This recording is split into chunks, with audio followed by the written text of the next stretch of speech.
What's up, everybody? KG here, coming at you with an exciting stream this Saturday evening, Friday morning, Sunday night, wherever you are in the world, coming at you on this beautiful day in this beautiful moment. We're here to learn about crypto. We're here to learn about the market. We're here to learn about NFTs. Now, for those of you who have been watching the show, you've seen that I've had a lot of crypto guests on the show. One type of guest that I have not had at this moment, up until this moment, is somebody who is an NFT specialist. Now, I met this fine young gentleman one day when I was scrolling through the bowels of the Twitter spaces, and he was going off on his NFT minting. He is the founder of his own NFT project. It was very successful at the moment. There was a lot of people in there. His mint was very popular. He, as an individual, is very motivated. I appreciate his perspective on life, his hustle, his motivation. And I'm excited to introduce my friend, James Ciesluk. What's up? What's up? Thank you so much for the warm introduction. It means the world to me, man. So yeah, let's get right into this. I'm wicked pumped to be here. So I want to say first and foremost, thank you so much.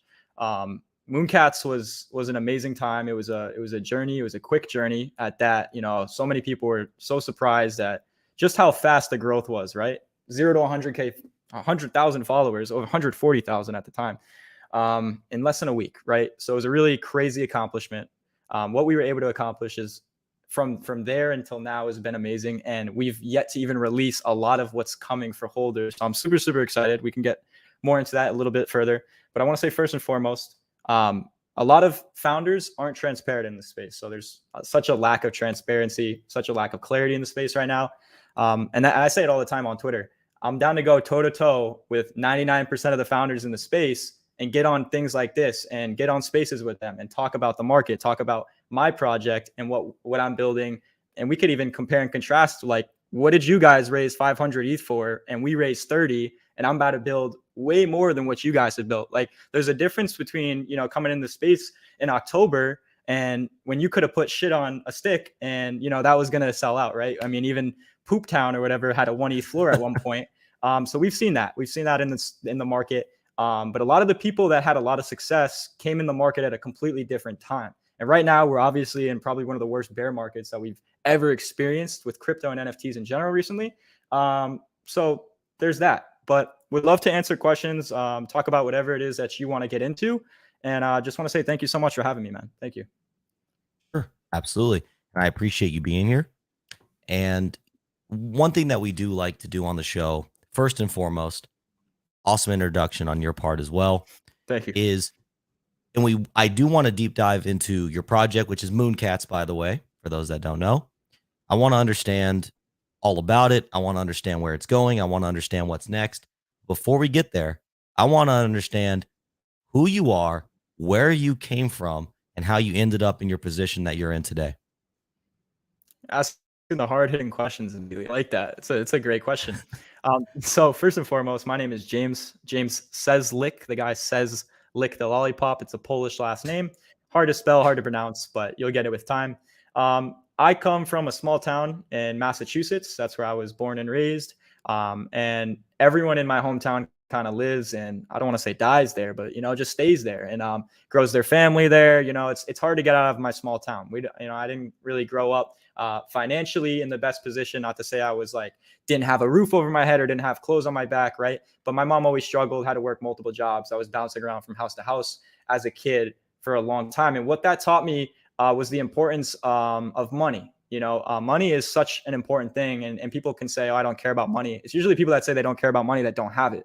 Like, money is so important to life, and not like, yo, money means everything to me. Money means nothing to me. But what money means when I say money means everything to me is, if I had 2 glasses of water and one's empty, how can I fill someone else's glass, right? Your glass needs to be full before you can go and take care of other people. We have a lot more selfish people in the world, not so much because they are selfish, but if your rent's $2,000, you got $2,000 to your name, well, do you have enough money to do anything else? Or are you going to be stressed out about rent, about bills, about this and that? And I'm just, you know, making up numbers or whatever. But people can't focus on anything but themselves until they can escape from their financial burdens most of the time. And that's just the truth. So, and again, there are some people, and I would, take the argument, like if you're happy doing whatever that you do, that's more important. But at the end of the day, there's nobody that's going to say if I just dropped $1 million on them, they wouldn't take it or be a little happier with that, knowing that their, financial burdens wouldn't be as much, right? It's such a big thing. And so seeing my mother struggle, it put an element in me that I knew I had to be successful. I needed to make a way. I needed to find a way. So at 14, I started working. That's when I got into the 9-to-5 field. Started working at a very young age and kind of building discipline within myself.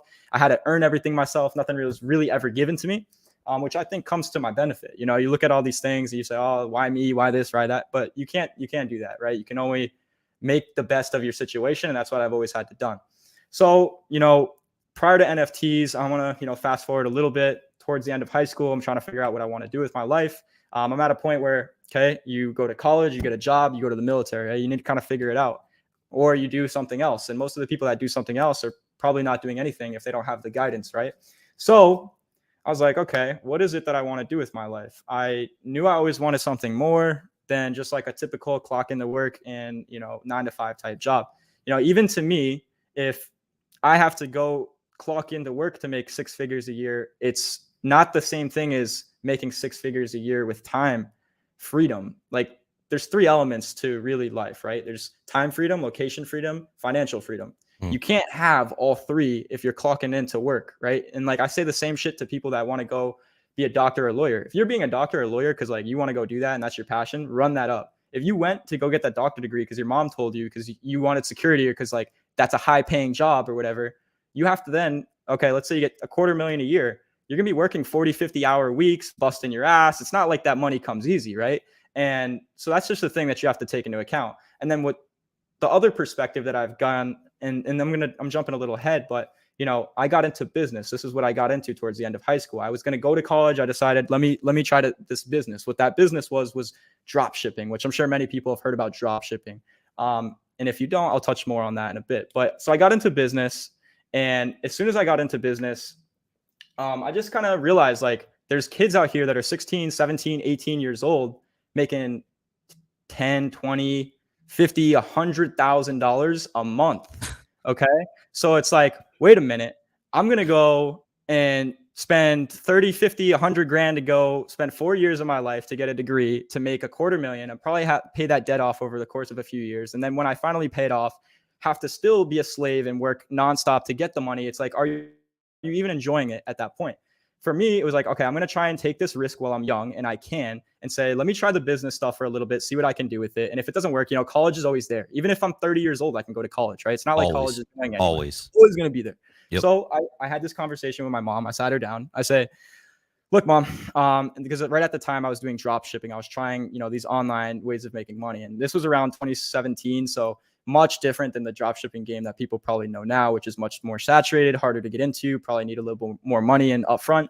I got into it in a great time where you could pay an influencer on Instagram $100 and that could generate you like 8 to 10K in revenue that same day, right? So you'd be doing insane returns through influencers and through promotions. And this is how I got started. And I started selling Instagram accounts. I started selling products on Instagram with influencers. And so that got me in the drop shipping game. And then I learned about paid ads, learned about running a business, seeing other people in the field, connecting with other people in the field just by being in the space, getting on Instagram, finding other people. And I'm like, holy crap, there's so many people actually killing it or crushing it. Not everyone is. I'm sure there's a lot of people that say they're crushing it in a field. Maybe they have a course or they're selling something else that's making them their income. But there are a select group of people that have been able to make it for themselves by doing something that doesn't require what society tells you is required to be successful, right? Sure. And so, towards the end of high school, drop shipping for me was an inconsistent thing. It was up and down. I couldn't really find the consistency for influencers. Maybe I do 10K that one day, but I couldn't consistently do it month after month. So I was like, okay, I need to find something that's going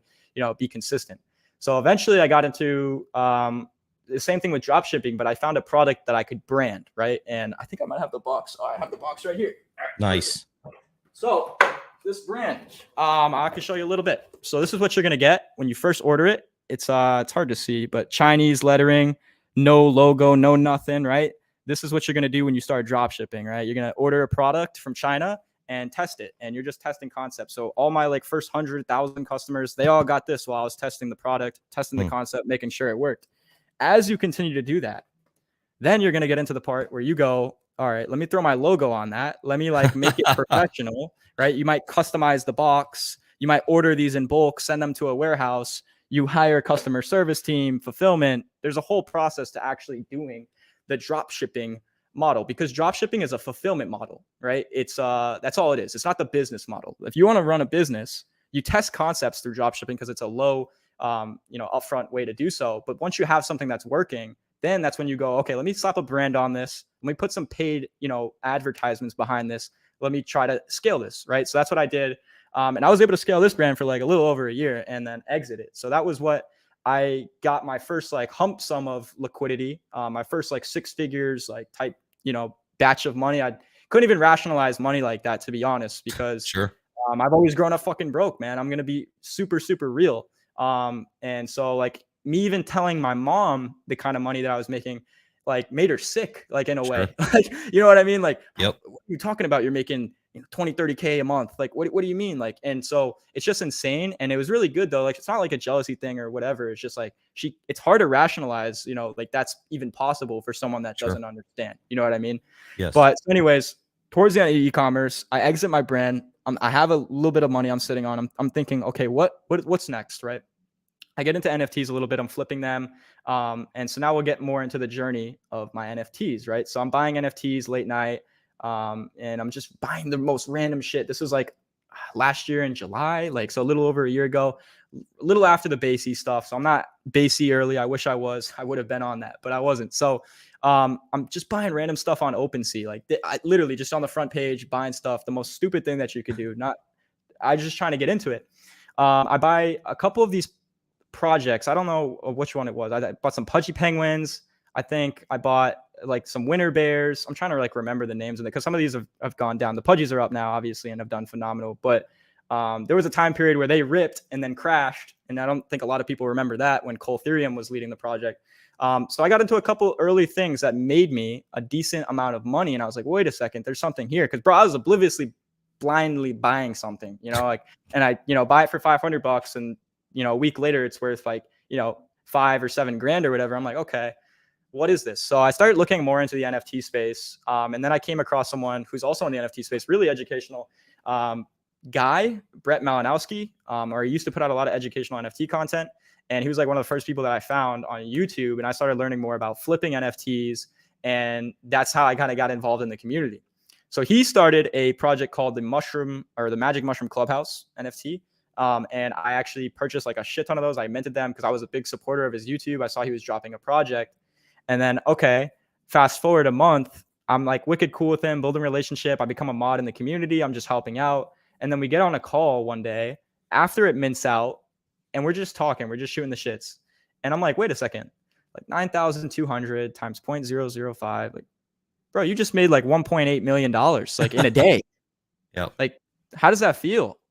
And he's like, oh, you know what, man? He's like, it is pretty fucking crazy. Like, you know what I mean? He's like, and he didn't make like the whole 1.8, obviously the whole team or whatever, but Sure. the fact that he made what he made in a day, that was like eye-opening for me.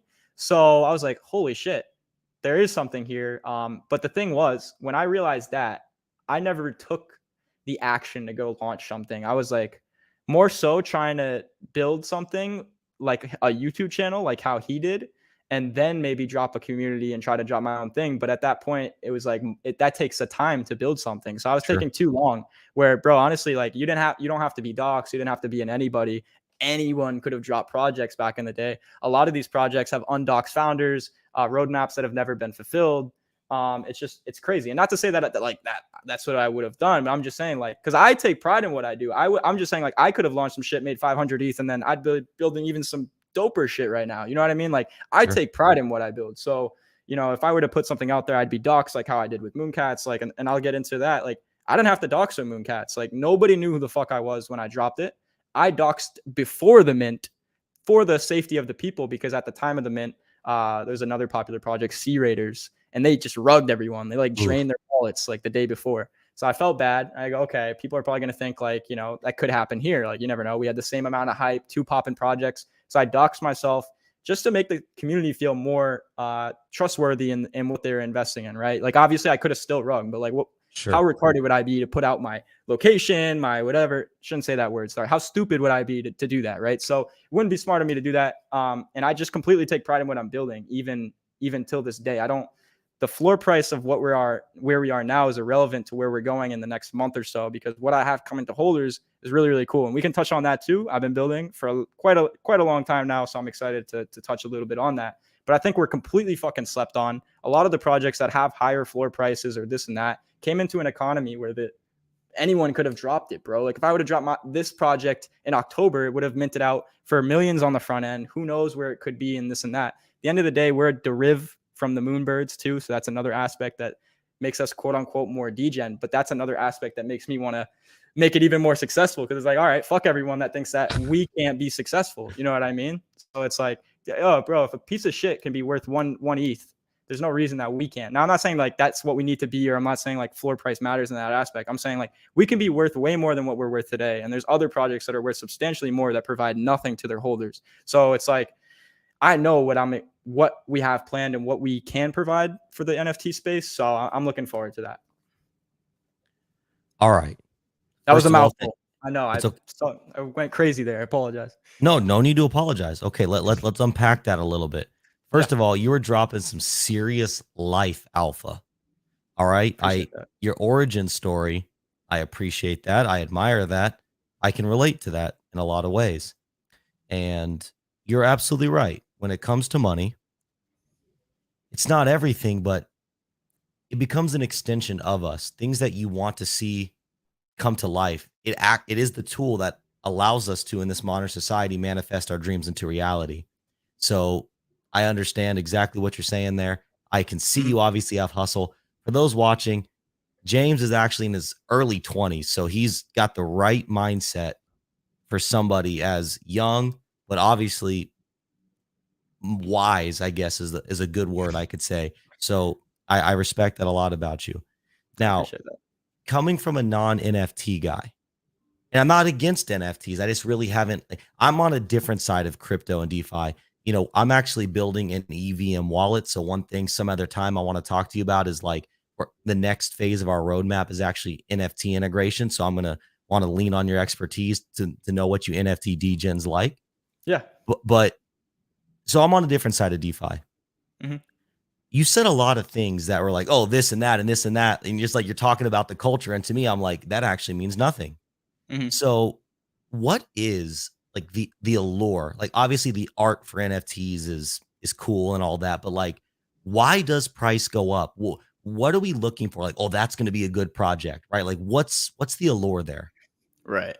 That's a great question. So I think what it was a few months ago was we were all excited, right? And I think overhyped the potential of the technology, right? It was so untapped and not as saturated as it is, where people had high expectations for like, what could this be, right? Like this could be something big. We saw, monkey pictures go from, $100 to $100,000. Could this be something else that also like goes crazy, right? So, and all these projects are coming out with all these roadmaps and using all these buzzwords and keywords and this and that and trying to be different and innovate, which 99% of them have lacked to execute on. But that's the thing, is like, okay, a lot of people in the community were anticipating that this market was going to be in a different place, 6 months forward, which it wasn't. It only declined and volume only dropped, and mint prices only went from here and slowly started declining until it went to the free mint meta. And then now what we're seeing now is royalties started here, and now they're going down here until there's no more royalties. It's like all of the liquidity is being extracted from the market right now. It's just really, really bad. We're in a bear market. Like it's just the truth. What people are looking for now to answer it is money. It's profit. It's just pure profit.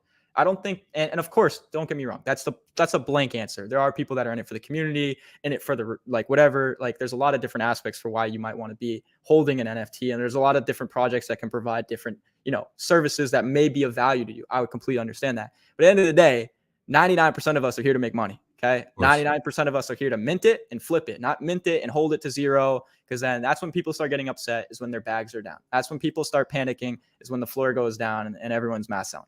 So when their bags are up, no one cares, right? Everyone's happy. When their bags are down, that's when people are sad.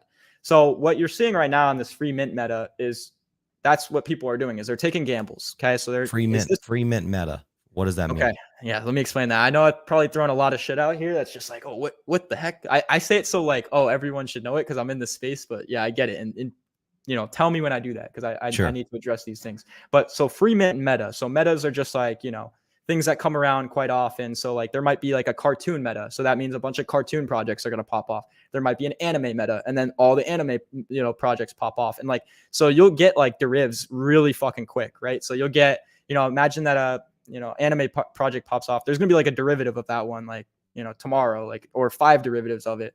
And, so people are going to try to make money that way very quickly on the derivatives and just the pump up and down. And so when I say free mint meta, what this is now is this meta of mints no longer being paid mints, where you might pay $300 for one NFT. No, now they're all free. So you could pay $50 for like 30 NFTs because you're just paying the gas fees to mint them. So that's the thing. And now, so the structure has changed. A lot of the time, what projects are doing is they're, capping out the amount of free whitelist spots that you can get. And then they might do like a split between free and paid, or they'll just go all free. And because if you go all free, 99% of the time, if you're not a bozo, you can sell out a free collection because people are going to buy it just because it's free. And there's no downside. Like, you're paying $5 for it. If you lose $5, that's your con. And if it goes up, you make, whatever amount of money. So let's just say, you mint 100 of these of a free mint, right? Let's just say you have an opportunity to do that. A lot of these times they'll do 5,000 supply, or 2,000. The first 2,000 are free. So let's just say you got 100 of them for some reason, you got your hands on 100, and then the floor goes to 0.05. I saw it happen yesterday with let me check IC tools and see if they're still up here. The Infernals. Okay. Free mint, or I think it was like, really, really low on secondary after. So practically free because it was the same price. And they ran up and did like an 8x. So let's just say you got 100 of those, at 0.05, and you paid like $50. You just turned whatever 0.05 to 5 ETH. So that's a pretty substantial amount of money that you make just from hitting one. So that's why the free mint is kind of nice, but it's like there's like 30 for every one you're going to hit, right? That you're going to miss on. So you might spend 30, different times of trying to hit that one. And then, but all it takes though is that one, and then you make up all those losses. Because let's just say you did 30, right? The gas on like 30 different projects is probably going to be like, I don't know, like $100 or $200. So that 5 ETH that you just made is like, almost like, I don't know, 8 or 10 grand. ETH is like, let's just pretend ETH's 2K, 10 grand for simple, math. Sure. That's literally, times, that's another 200 tries if you want to keep going now with that money. So you just have to stack it up slow. So I say, if you have no money and you're trying to get into the NFT space, like, that is the best fucking way to capitalize, is do the, try your luck on some free mints. And if one of them hits and you have enough, then you come up right there, and then you take that capital, and then you can diversify into maybe some more projects that you feel have a potential to go up that aren't like a free mint now. Because obviously, if you just let me reinvest back into this free mint with the profits I made, it's going to go down. Like, it's only it goes up and then goes down. You know what I mean? So a lot of the times, and like, you'll get your unicorn examples, and if you're holding the unicorn, bless up to you. But that's not what you want to rely on, right? For consistency and consistently making profit. So I'd say that's a good way to make money right now for people. That is what the free mint meta is just tons of free mint projects coming out. So you can have any art, and if it's free, you do a little bit of marketing. You can get that minted out very, very, very quickly. And, some people, it really is a connection-based game. I see projects with 10 followers, stealth mint projects all the time, because they just drop them in alpha groups or cook groups, and then those groups will bot them out or mint them up really quickly, and then just, cook them on secondary real quick, and then that's that.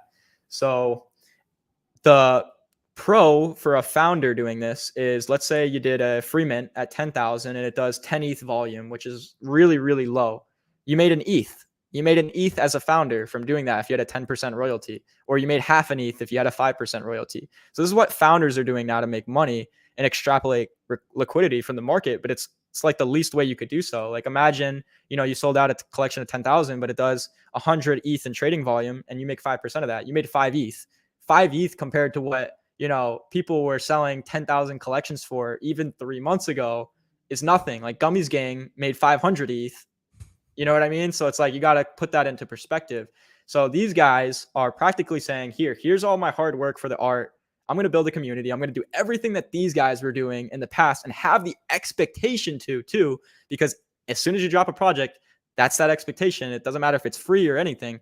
You have the expectation to deliver to whoever, right? And it's like, Sure. well, how am I supposed? What do you guys expect to deliver, right? Like, what is expected from a free mint where the founder is only making money from royalties, and if you have a team, dude, I can't tell you that 5 ETH is enough to just pay me alone to do, the job. So like that's ridiculous to like expect that. And so founder, you have this narrative in the NFT market, founders don't get days off. And that's a very realistic narrative for the people that should have that sort of like, you got millions of dollars, like everyone gets a day off, you know what I mean? But like you should be working, man. You got the people that have no money that weren't really appreciated for their work and have to do all this and have the same expectations as these founders that really are in fucking Bermuda right now blowing your money at the club. It's like that's the thing. So it's a totally different game right now. Okay, question there though. Yeah. What does the founder owe you if what you bought was the NFT? Are you saying that the founder set expectations on like a roadmap or something, for example, and they need to fulfill that? Or No, what so do you that's the thing, man. So when I created Mooncats, right, our website literally said no Discord, I saw no that. I was like, roadmap, why is that gamified. a selling point? I didn't understand. Well, the reason, man, I wanted to keep the expectations here. You know what I mean? Like I did not want to put out all this stuff and then have to, that is now what you have to deliver on, right? I would have like, cause I knew I was going to take this, somewhere else. Is at least if you say it, and there goes my camera. So I might have to switch over to the phone. But whatchamacallit, I'll just continue talking and finish this point really quickly. Yeah, go for it. What were we just talking about? Kind of got distracted by the camera. No, you're good. I was asking, so you said that the founders, can't take a day off. I know it was just a phrase, but if you bought the NFT, what does it matter what they do with the money? You bought the good. Okay, right. So that's my thing is like, even though that you can be as transparent as even I was and say like, don't expect anything, guys. Like you're buying something for good vibes. Like at least said good vibes, right? That's what the expectation should always be, but it never is. You know what I mean? So as soon as someone pays that money to mint, even if it's $5, they have this automatic expectation like, well, what's next? Or Sure. what's coming? You know what I mean? Sure. And it's very easy to close shop and say, okay, nothing else is coming. And then they move on. But that's that. And then that's easy to do when you don't have your reputation on the line, right? It's easy to do when you didn't put your face out there and you don't dox. Like I honestly tell people all the time, like launching projects is a cakewalk. I can help people with marketing all the time. I give people advice. I posted all my article is like literally so much free sauce for any founder in the space to go launch and replicate a project. I had someone say, yo, I read your article, launched a project and it's sold out using your same methods and strategies for mine. So I know this shit works. And I've told people like, there's pretty much a blueprint to like, how you can do this. But yeah, let me fix my phone here real quick. I wanted to get the camera back on. How could I join this through my phone? Are you Just on click on the Discord link? on your? Yep, exactly. It'll bring you right back in. All right, perfect. I'm gonna join on my phone real quick, and I'll re-answer the question. My bad, brother. You're good. No worries. All right, thank you, man. Mm-hmm. So, everybody watching, if you have any questions, this gentleman obviously knows the NFT game. Seems. Oh, here he goes. Coming back in.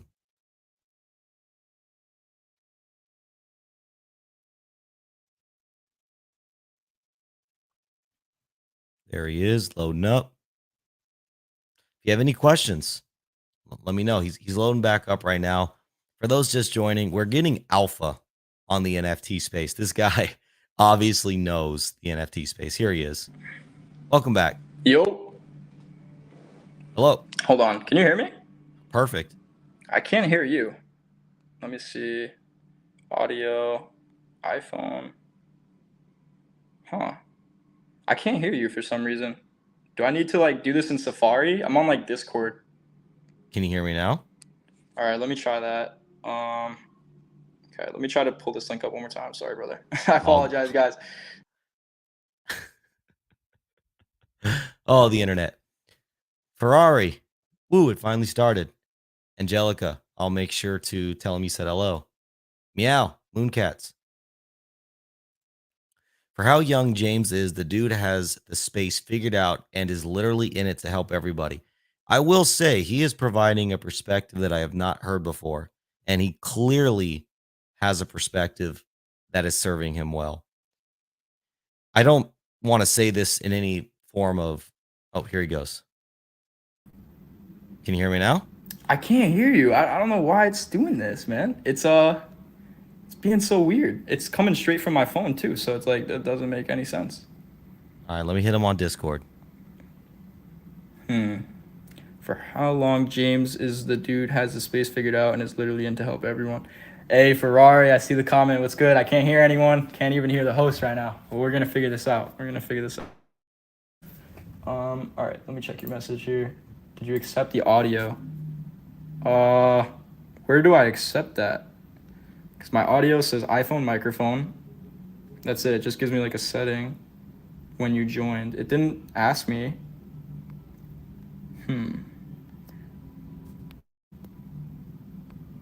Perks of the This live is stream. strange. Or use audio from CPU and mic.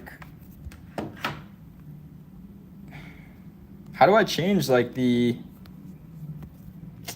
Dang. Got this. We got this.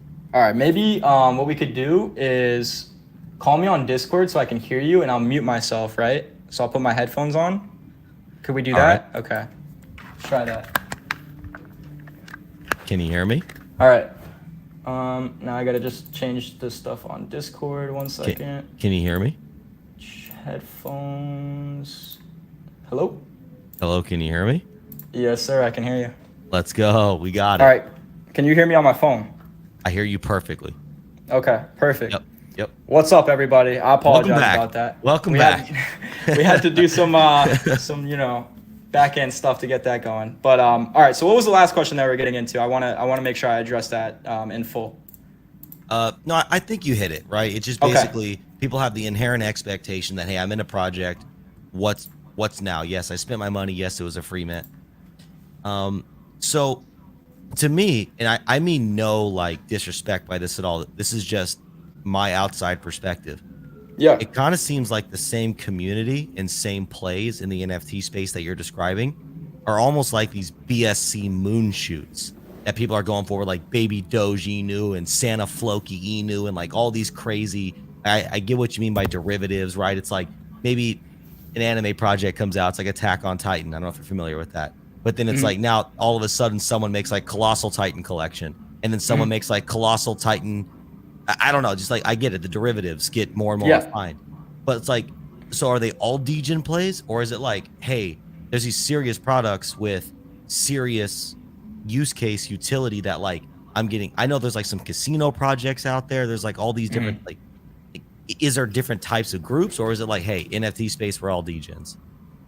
I think a few months ago there was totally like a lot of projects coming in that introduced ideas that required funding that it made sense why you could see why you're paying this much, or like you could psychologically understand why they'd want that much. I think nowadays, because if someone wants to say, hey, I'm going to promise this, it's like, bro, that's already been promised by a million other projects. Like, how are you any different, right? So it's really fucking hard to stand out in this market and be different, because everything that everyone's promised, well, people are like, well, where's a successful example of anything that you guys have said? You know what I mean? So it's exactly the same thing as shitcoins and the BSC stuff and what's gonna pop and not, right? It's the exact same thing, and people are FOMOing into hype, right? That's what sells, this hype. It's not utility. It's not, because if it was utility, it'd be the people with the best utility that have the best projects. That would be the best on OpenSea. You know what I mean? Absolutely. So because it's not, it's an attention-based economy. So you really need to leverage that when you have it. And that's something that I tell anybody that asks me about launching a project, or what do you think stood out to you in Mooncats, was I'm such an executor on leveraging when we have the hype. Like, I knew, okay, we have the spotlight, like that's it, is when you have the spotlight, the ball's in your court. So I knew, okay, this project is going to do well. Now, how do I was at a point where I was like, okay, I know the project's going to sell out. How can I make it so it doesn't sell out in a bad way? And I try to do my best to do that, right? So I limited it to one per wallet, where some projects will allow you to mint 2 or 3. And like what that does is if you have 2, it means you can sell 1, hold 1. But the moment you get to sell, like you're taking profits, right? So if I put that 1 in your hand and I said, hey, this is your choice to do what you want with it, right? You're going to be much more critical thinking about it than if you had multiple to mint. So we had to think about this, and I had to think about, okay, I need to not over allocate the supply so bad to where it's going to get fudded out or there's going to be a lot of problems, which we actually ended up having a problem that was pretty similar to that amount of FUD, which some people that were on the list that were supposed to be able to mint couldn't. And that was just unfortunate due to an error with spacing and like just some of the way it was pasted into the Merkle, which has never happened since I've worked with anybody else, or so we've fixed that, and our development team kind of figured out what it was, but it was just unfortunate to happen. We launched very, very quickly. We probably could have did a day of testing and prevented that from happening, but we just didn't. We launched in the heat of the moment. We didn't want to, when you tell someone a day, it's harder to delay it than if you tell someone a day and you're early on it. With the NFT space, the moment you kind of put something out there, you get legged on it, big time. Oh, what's going on? You don't want to cause any sort of FUD or have that be the reason you don't sell out. And so in my perspective and in anyone's perspective, to be honest, and I think, and this is just real, not that the goal should be sell out, but if it doesn't sell out, you're going to get people that are upset because they've minted now and they're going to be even more mad at you. You need it to sell out. The goal is that it needs to sell out because the project's not going to have any legs if it just fumbles short, right? Then it's just definitely not going to do any good and there's no reason. So to me, I was like, okay, well, I need this. It needs to sell out. You know what I mean? So it was super critical for me to kind of gauge that. But these are all things that founders, the goal for you guys is to sell out, but it shouldn't be sell out greedily. You don't need to do 10 per transaction and milk it. I try to do it so chance to have the best opportunity. Now things happen in Web3 and that's just the nature of the game. But yeah, I mean, anyone that couldn't mint for us in our situation missed an opportunity at something. That they minted at 0.05 or 0.08 and they spent $100-$300 and now it's oh whatever, no, they just missed an opportunity to make a little bit of profit, which it sucks. I get it, you got your whitelist, but bro, it's a free whitelist for a free project. I really don't feel bad. Go find another opportunity. There's always opportunities out here. Mooncats isn't going to be the last NFT project that's going to be successful and mint out. But we did what we could. We tried to help people out during that day, and we did everything that we could and move forward from that point. But that was unfortunate. I think that did, hinder our success a little bit, because if you had a smooth mint and everyone could have mint, or at least everyone had a chance, if everyone had their fair chance, they would be less mad because they'd blame it to gas wars or just not being, quick enough. Exactly. Is the fact they didn't get their chance, that they're fuck this, you know what I mean? And so that did cause some FUD, but we had such a strong community where it really didn't even matter at that point. And people were still happy. And yeah, so it was super successful from the original day that it minted. And I want to say something that I think is super important, bro, because I think a lot of people shade and want to say stuff like this all the time is, founders and this and that. I did not sell a single one of my Mooncats. Not a single one of my Mooncats. I minted, and during the mint, I was supposed to mint 20 for myself. I set up 20 different wallets. They weren't just dropped, which you can do. You could deploy, NFTs to just a team wallet or whatever. I minted them myself to be a part of it with the community. Nice. And then I didn't even get to mint all of the ones that I was supposed to. And I've never even sold a single one. All I've done is sweep cats off secondary and give them back to the community. Nice. Give them the people who have gotten their cats stolen, try to help out. I've never, bro, when the cats were selling at VIPs and afterwards they were selling for 0.3, 0.4, do you know how easy it would have been for me to deploy 100 or 200 to a team wallet and sell all of them when the volume was ripping? I could have made an extra 100 ETH just on secondary on top of the money that we made on the front end because the volume was ripping. We did over 500 volume in the first day. So the fact that, go ahead. Okay. Let me just try to break it down a little bit because you're saying some things. Mm-hmm. Okay. How did you make money? Okay. How did you get paid in that process? So the team gets paid via the front end and the back end. What do you mean? So we had a free/paid mint structure. So what we did was we had a VIP and then the rest of our supply was paid. So we didn't technically have a free mint, but it was a free mint for 1,111 people. So this was a bit of our structure, and this is my own unique strategy that I came out with that I think benefited, you know, the hype and everything was I said, look, the VIPs are for a subset group of people. The, you know, the Doodles, the Moonbirds, the V Friends, like the exclusive high tier, you know, blue chip communities, and then other communities that we decide to give them to. What that does is it lays a ground of credibility because you associate like those powerful groups with ours, and then it also creates FOMO, right? Because people go, okay, I know those spots are limited, I want some. So what I would do is, you know, groups that come to us, I'd say, okay, I could give you a few VIP spots maybe, if any, and I'll give you 20 regular whitelist spots or something with that, right?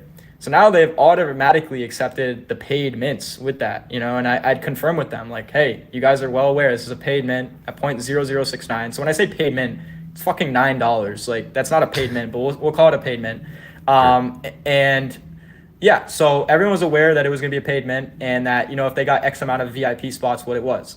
So it was leverage. I was able to leverage those VIPs, which are just free mints, and make it more exclusive and credible. And what that did was that built, and a lot of people try to take this, you know, same model, and what they can't do is do what we did because they don't have the same hype. But we did a point, you know, free mint to point like 3 or 4 during that, you know, VIP section during that run. So like the floor was set from people that were minting for free at a decent floor, and people were buying those on secondary and going crazy during that first, you know, few days or two, you know, whatever it was. So how did we get paid? You know, we got paid 30.1, I think it was 30 ETH on the front end. So it was 0.0069 times 4,444. That was split between about 6 people, smart contract developers, people helping out with the team, So people paid the gas plus the actual fee to mint. mint it. Got it. That's okay, correct. Understood. Now let's just say that we didn't do that paid mint though. It was all free. We still, because we did phenomenal on royalties, we still would have made a bag from royalties, which we did. And I'll get into that for 2 reasons. One, because we made a lot of money with royalties, but not as much as people think, because I fucking donated half of it to an animal rescue. Like people forget about, like I just donated 20 ETH that I didn't have to donate. Wow. To do that because I'm a transparent dude that said I'd do that. Like I'm not a scumbag dude that's gonna run off with the money and go, oh, that 20 ETH looks good in my wallet instead of the donation. You know what I mean? So we did like 1,000 ETH volume in the first day, I think. And let's just say we did 10% royalty. We didn't even fucking do a 10% royalty or a 7.5. We did a 5, which is like super low. So we could have did 10% royalty, which means we would have made 100 ETH opposed to 50. So we would have doubled our back end money. But we made about 50 ETH on the back end from doing 1,000, because at 5% of 1,000, that's about 50 ETH for every 1,000 traded volume. A royalty is like a reflection or a tax, effectively. It's like a tax on a shitcoin, yeah. So imagine you sold, right? And they say a sales tax, it's going to be like, 5 or 10% if you sell. So a royalty is a percentage that goes of the project. Some projects have no royalties, most projects have royalties, but like some may not. But that's just a royalty to the project, and then there's a 2.5% royalty to usually the marketplace itself. So OpenSea has a 2.5% royalty, and now there's this big discussion because of Magic Eden's recent move to discuss optional royalties, where they're going to make it so royalties may not exist anymore on the platform, or marketplace royalties. So it's going to get competitive, right? And then you have another marketplace like SudoSwap right now that does 0% swap fees. You have X2Y2 that does I think it's like 0.5%. So there's other already alternative marketplaces out here that have less of a percentage in royalties that are fighting for that market share. But at the end of the day, OpenSea is like the blockbuster of the market, except it's not failed yet. It's still the fucking king. So it's not the blockbuster, it's like the Amazon of the market, because that's what people use, and like it doesn't matter, and this we can get back to it doesn't matter about utility, because we're talking looks rare is far superior in my opinion to OpenSea, and like the features and things it has, maybe not the interface sometimes, but far superior in terms of utility. But people don't care about that. Like people are going to use what's easiest to use, what they know, and what they're familiar with, Okay. So let me clarify the royalty. So let's say theoretically, I'm selling my NFT for $100. 5% royalty from Mooncats. $5 goes to you. $2.5 goes to OpenSea, I Yep. walk away with $92.5. Correct. Okay. So okay. Let's pause there for a moment. Tell me about Mooncats. Normally on the show, I ask about tokenomics. I don't know if they're called that in the NFT space. Maybe they're still called tokenomics. I'm not sure.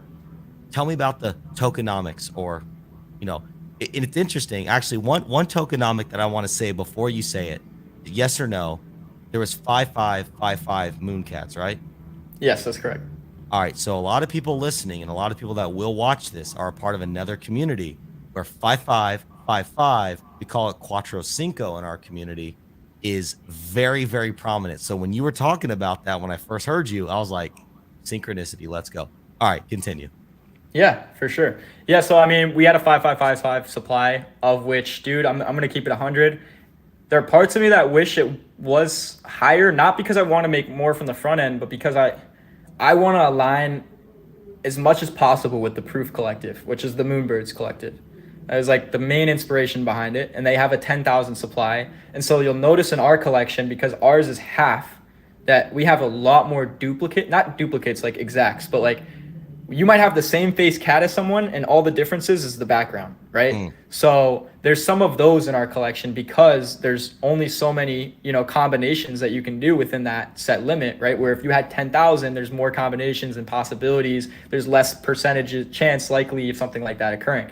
So I would have liked to make it as close possible to the Moonbirds, and I realized as we were minting, like, it didn't matter what our supply was. Like, it could have been 7,000, 8,000, up to 10, it would have minted out. That would have not been the problem. The problem would have just been, okay, 10,000 isn't what is ideal in this market anymore. People do like lower supplies because for some reason they just think that those floor prices will go up, more sustainable than having a 10,000 collection. All it is to them, lower supply equals higher floor price.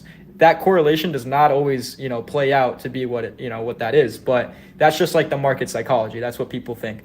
So my reasoning for 5555 was, okay, Moonbirds was 10K, Moon Runners was 10K. We have more hype than Moon Runners. They had like 30,000 followers. We passed them up in like a few days, right? So I go, okay, we have like more hype than these guys have built over the last year. There's no reason that if we have half the supply that we can't double their floor. Like, that was just my logic, right? It was like, okay, we should be able to double their supply, like, whatever they did. We have the same amount of hype, and we got to 0.4, which is pretty impressive. And like, dude, we're 2 months into the project, so like, I can't say anything as to the floor price now because I'm building a lot of stuff that could, raise it at any point. But the floor price to me right now is completely irrelevant until those things get executed. And then from there, it'd be interesting to see how that affects it. But I can't do anything about floor price, right? Because that's up to the community to decide when they want to pay per hand, when they want to sell. Mass up ticks cause, pumps, mass down ticks cause sells. You know what I mean? And Sure. So all you can do is just be active in the community and, deliver what you said you're going to deliver, or deliver what you haven't said you're going to deliver, but something that's going to change that course. And if you're not, then it's just not going to change. It'll probably just die off and go under. And so, you've seen countless. And so I take a lot of pride in this. As low of a floor price as we are now from all-time high, we still have a floor price. Like, dude, there's so many projects out here that don't have a floor price, that have been decimated, that go under, or just over 100,000 followers, and now they're gone off the face of the planet. Like, I've been here every single fucking day since mint, every day on Twitter, in the Discord, and being active. Maybe not like 6 hours a day every day, or like, just doing all, in the Twitter spaces 24/7. You got I have a life. I have a life I have to live, right? Yep, but understood.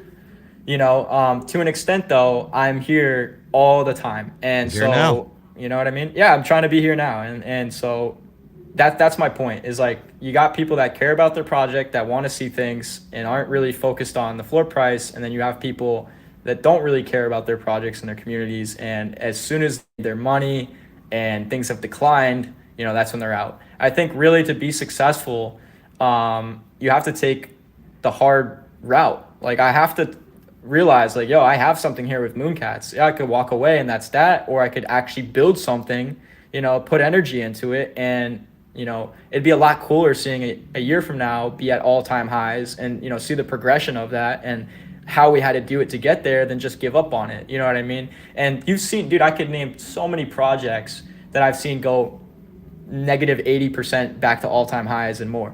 You know what I mean? That happens all the time. All the time. All the time. So it's like Bitcoin dips 95%, and then it makes new all-time highs. It happens all the time.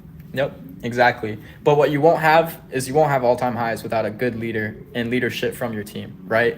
And so I do take a lot of pride in that because I think people do look up. I don't mean like look up to me, but people look to me as a source of like, yo, what's going on with the Mooncats? Like, of course. I'm the guy that has to make the moves for my community, which I take pride in that, and I'm down to do that. Like that's what I signed up to do. You know what I mean? But it's not easy. It comes with a lot of stuff, but it's a journey, man. It's fun, and I enjoy doing it.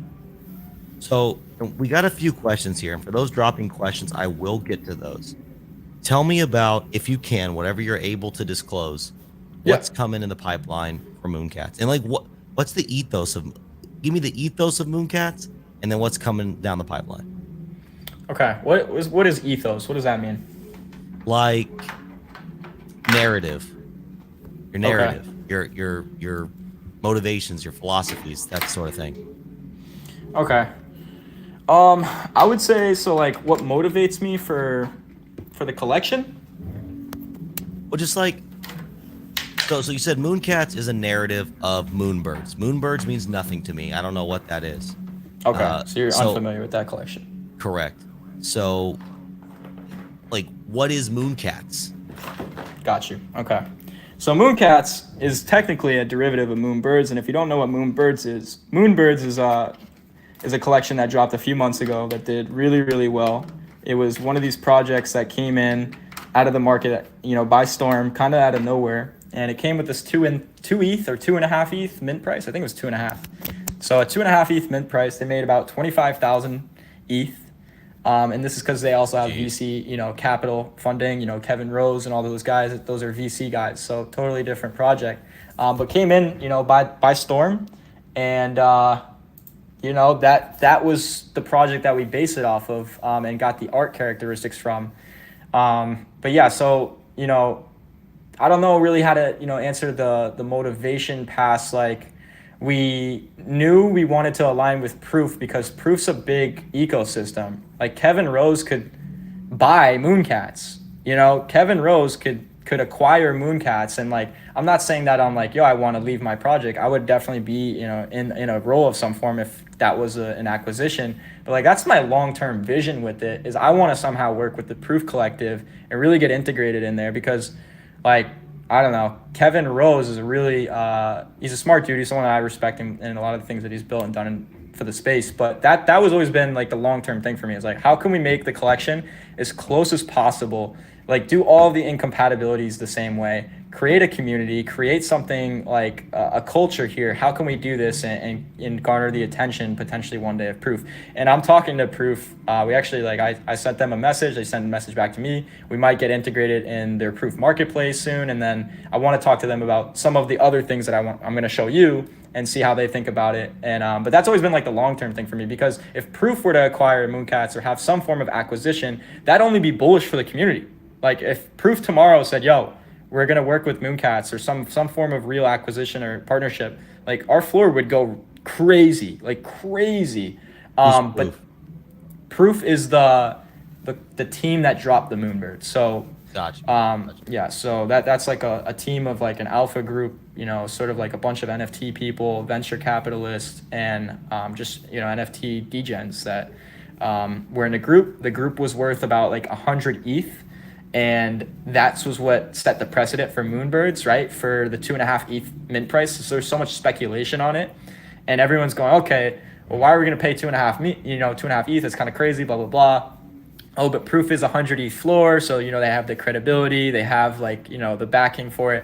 So that's what people use to base the, I guess, reasoning for being okay, the justification for a 2.5 ETH mint price. And what happened is people are minting for 2.5 ETH and then flipping it immediately for like 6, 7, 8, 10 plus. So it started doing really phenomenal off the rip. And that's why I think it's so well. Like, people were like, oh shit, you make a lot of money. So with that though, the Moonbirds, they made a lot of money, and they also set a floor that automatically puts us in a different ballpark, right? So I want people to understand this, that come to me and say, will this ever be Moonbirds? Or, can we ever get to that point? Hypothetically, yes, because a free mint could go to 10 ETH plus. It's happened before. But what are the chances that a floor that starts at 2.5 and a floor that goes from free to 2.5, like there's going to be ups and downs for one before you even get there. You're not going to shoot up 12,000% and then not pull back at all, right? So when you start the floor automatically at 2.5, right, to do a 2x, you're at 5. So their floors, like their ground zero is 2.5 ETH. So Right. Psychologically, as long as that floor price is high, like someone that doesn't even know anything about the space or doesn't know like that you had to pay 2.5 ETH to mint it, could go look at their floor one day, and even if it says 3, oh, it's a 3 ETH floor, they're 300x worth more the value of a Mooncat. You know what I mean? And like that's how they'll compare it. Gotcha. So that's also, I think, to our not our benefit, was doing the free and the low paid, and why I think like it kind of sucks in a way, and like I wish you could get away with paid mints like you could have months ago, because when you set the floor higher at 0.05, or if that's what people are paying to mint, they're not going to undercut themselves, or they're less likely, right? They're not going to go, oh, I just paid 0.05, let me list it for 0.04. They're going to try and list it for 0.1, or for, enough to where they can make a profit after the percentage of royalties and everything, because you got to remember there's all those fees too. So if you buy it for 0.05 and you list it for 0.06, you're losing money after gas and everything, right? So it wouldn't even make sense to buy it for 0.05 and sell it for 0.06. But that's the psychology that comes with having a higher mint price, is like that ground level floor. You have projects that minted, and I'm going to throw shade, like Project Yin Yang, minted at like 0.08. Like, can you look up Project Yin Yang and see what the floor is on that right now real quick for me? I don't know what it is. Yin Yang, like that. Yeah, you should see. Yeah, there it is. Project Yin Yang. Right here. Yes, Got sir. you. All right, let's see what that floor is. 0.016. Okay, so Mooncats has a higher floor than Project Yin Yang. You know what their mint price was? 0.08. Oh wow, so they're down like at 80x. Yeah, like they're down like an 80x. Now 80x. here's what people don't get, right? Yeah, you could say, oh, the Mooncats are down. Your all-time high was 0.4. Your floor is 0.2, 0.02.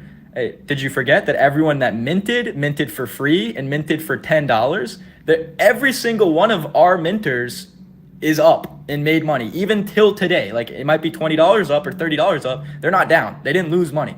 Anyone that minted, okay? These people that minted these not only lost on that, now their investments are down and have never peaked, past a certain point. And yeah, maybe these pumped to like 0.15 in the first day or whatever, because people didn't want to lose their money. That's what I mean, is like you might get that quick little higher floor price, but then like, what are these teams even delivering? What are these teams even doing? What did they do with that money?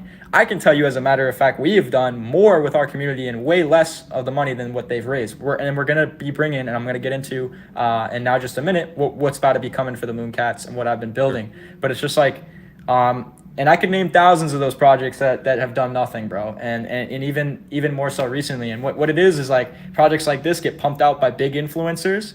And that's why, and then they get pumped around the alpha groups. And then, people think there's all this hype, there's all this whatever. And then they get burned. So, and I've been in the space long enough to know about this stuff and know, what looks good, what doesn't. But it's just silly. And like, I don't think we get enough credit sometimes for, where we are, what we've done, and where we're going, because like as a project, we've done everything to the best of our ability, and we've had a super successful project so far. We have a great community. We have a large profile picture presence, which is a huge aspect of being a successful NFT. If you are a founder and there are people not wearing your profile pictures, bro, your project's gonna go under. Like if people can't wear your picture, they're not gonna like support it. Like they're gonna flip it, right? If they can't wear it, they're gonna flip it. So you really want people to wear it, support it, have that represent their identity. Like in Web3, what it is you don't change your profile picture once you have like, that NFT that you're known by and recognized by, because that's what people know you by. Exactly. I want as many of those people to be in our project and represent our profile picture as possible. You know what I mean? So, okay, and I do want to hear what you're getting into, and if you want to answer that before you answer this question, totally fine. So, but from a technical standpoint, is it like you on the back end, you code into, hey, like for instance, like you got the pink glasses and these like retro glasses and like these glasses, you select the attributes, you select all the different elements of the character, and then is there some probability for each one of those elements to land? It's like an RNG style spin, or like how does this actually generate, for instance, to this character or that character? Like what's happening? Okay, so like, how did I generate the collection? Well, yeah, well, it's like, okay, so I meant it's like the dice rolls or something, and then all of a sudden I Yep. got this attribute, that attribute, this color, that, you know, like is there Yes. like only one cat's gonna have this hat? One cat's Yeah. gonna, you know what like how does that work? I get what you mean. Okay, so cool. So that's a great question.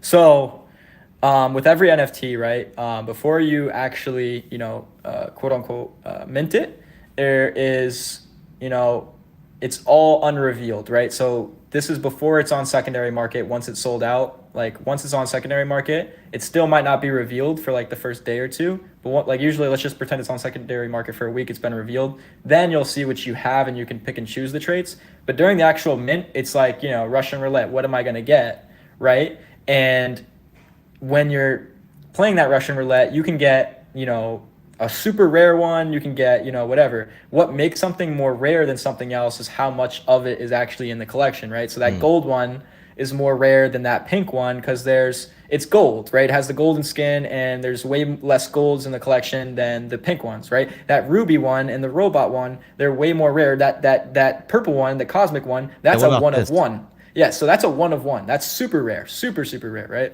So there's only 8 of those in the collection. So let's just say you pulled one of those 8, right? And the floor price is 0.0 or 0.1. Let's just call it 0.1. And that's like the floor for common floors.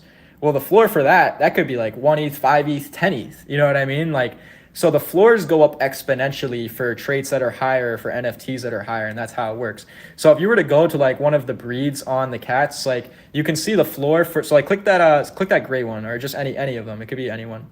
Yeah, that robot one. Perfect. Actually, that's a good one to look at. So if you click on the breed, you see type, the body. It should say like robot or something. Oh, dude, that's crazy. Okay, So click that. so click this right here. Yeah, click that. Okay, so what you're gonna see now is that must have been the one. That's the one of one robot. My bad. But there are other robots. So if you go to the left side, you see body type on the side there. Yeah, you wanna. Body type, unique rarity, background. Yeah, click body one more time, and then I'll bring you to the filters and show you. So if you go to the body on the left side, yep, Oh, on one of those. I see it. Yep. Scroll down, and you'll see like robot tamed or something. Any one of those robots, you'll see. Just make sure it's not like the one with one. Got it right here.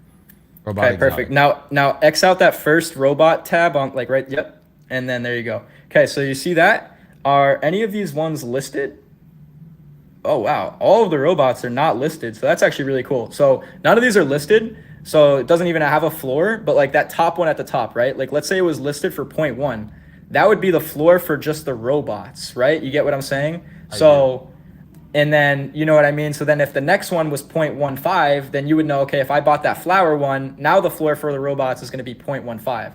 Some people don't just go shopping above, the floor price, and shouldn't just be like buying stuff because it's rare or whatever, right? It only really makes sense from a flipping point, or if you are bullish on the project. Like if you're just getting into a project, just buy the floor price of a project, buy the cheapest one to have the less risk.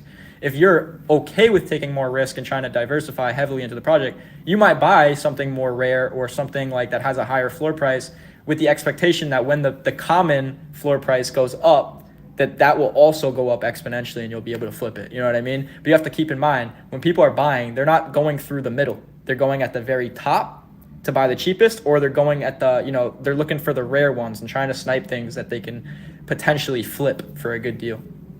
So when you develop the contract, I take it's a contract. Do you say, okay, only one cat's gonna hit a cosmic, or did that just happen? Like it's by chance? Okay, so let me answer the collection generation question. I'm gonna grab my charger real quick. Give me 1 minute so I can plug my phone so we don't die. 1 sec.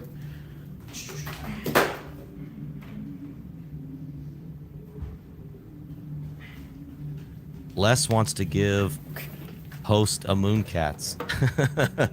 Nice.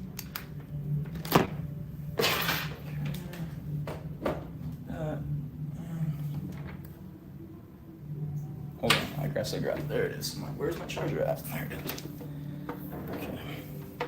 All right. So the way that the collection generation works is done via a smart contract, and it's just a bunch of code. Okay. So pretend that you're looking at a cat and you're trying to figure out what makes that cat. Well, for us, it's the base body, it's the eyewear, it's the headwear, and I think that's like pretty much it. There's a couple other traits, right? The mouth, right. the facial expression, and the background, right? The background. So there's like 5 or 6 different things that will make up a Mooncat. So what you do is you design each layer, right? So you design all of the colors. You get all of the colors. Then you design all of the glasses.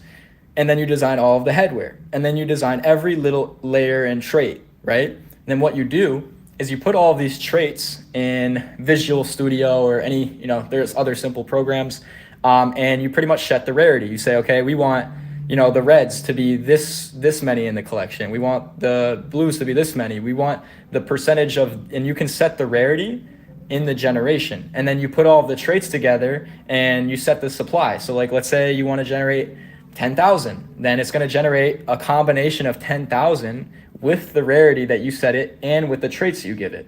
So let's say it's 5,555 like us, then it's going to generate a collection of 5,555 cats, different cats, all different, combinations of these traits.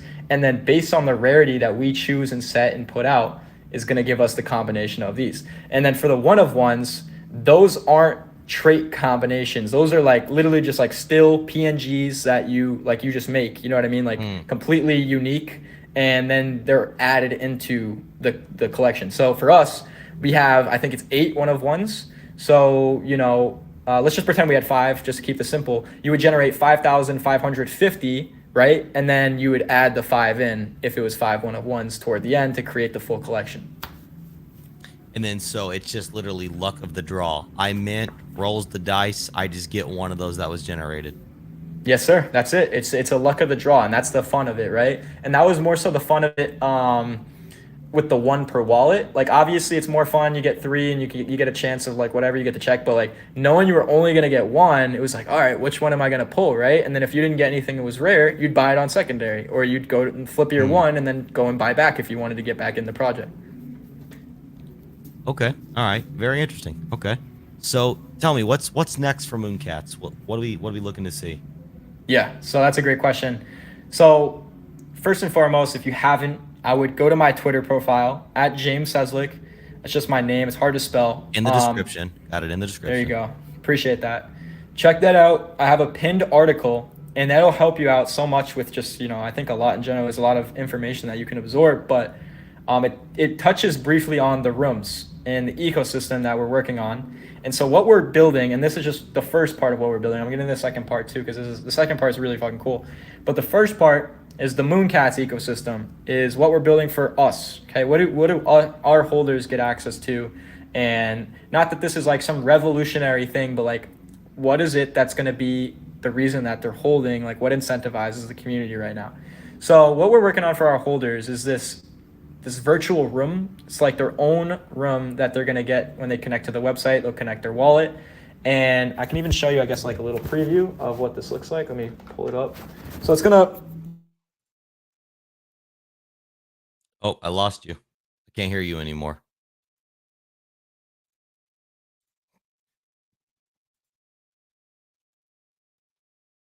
Hello?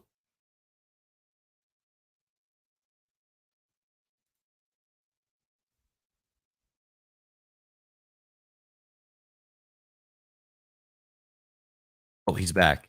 Here he is. He's back. I don't know what happened there. I don't know what happened there. Okay, so how do I turn my camera around? Is there a way to do that? Truth be told, I don't know. I'm going to show you like this then and see if you can see it. I can see it. Okay, perfect. So here is a virtual room, right? This is how everyone's room is going to start. It's going to look like this, like sort of like Webkins type thing, right? And everyone's going to get their own virtual room, and they're going to be able to design it and get like, a custom bed with different, colors or whatever. They may be able to get like a little desk, different things in the room that are going to make this room an aesthetic room and complete, right? And so everyone's going to get to design their own room, and that's going to be like part of our ecosystem, is like this Webkins room design stuff. Now, how does this work? How are you get integrated? Why, like, what is it going to be served for? Yada, yada, yada. Okay, so the room itself right now, at just like the very, very beginning stages, is more like entertainment for the community, right? It's more like something to do. There's something you can connect your wallet with that gives you access to an experience that's like, at the end of the day, like, this was not expected. You know what I mean? Like, we didn't have to build any of this. This has cost me a lot of money, like almost like 20 grand worth of money to put into development costs for front end and back end. So it's a lot more than people expect, right? That it takes to do, especially when it's like you're building it yourself and from scratch. And, so I know all about development costs, bro. I know all about them. So with that, where this plays into our ecosystem, right, is you have to delist your cats to integrate into this room, for one. So it's an incentive to delist the cats. When there's less listings, it means the floor price hypothetically goes higher because there's less available for Sure. sale. So, and if it doesn't go higher, it just means like it can go because now there's less listings. So if someone starts sweeping, then that means floor is going to go up much quicker. And it's all momentum based. So if thin floor, then shit's going to start going crazy, right? So, okay. So you delist, and then you're going to integrate your cats into this virtual room. So let's say that you own 10 cats, okay, and you have 5 of them delisted. Then those 5 cats are going to appear in this room, or you're gonna have to choose them to appear in the room first. They're going to be your full body cats, like in full body version. We have all the full body assets. It's really, really cool. And actually, I'll pull up the pictures of full body so you can kind of see that too. But so it's going to be a full body, like with your traits, with everything, right?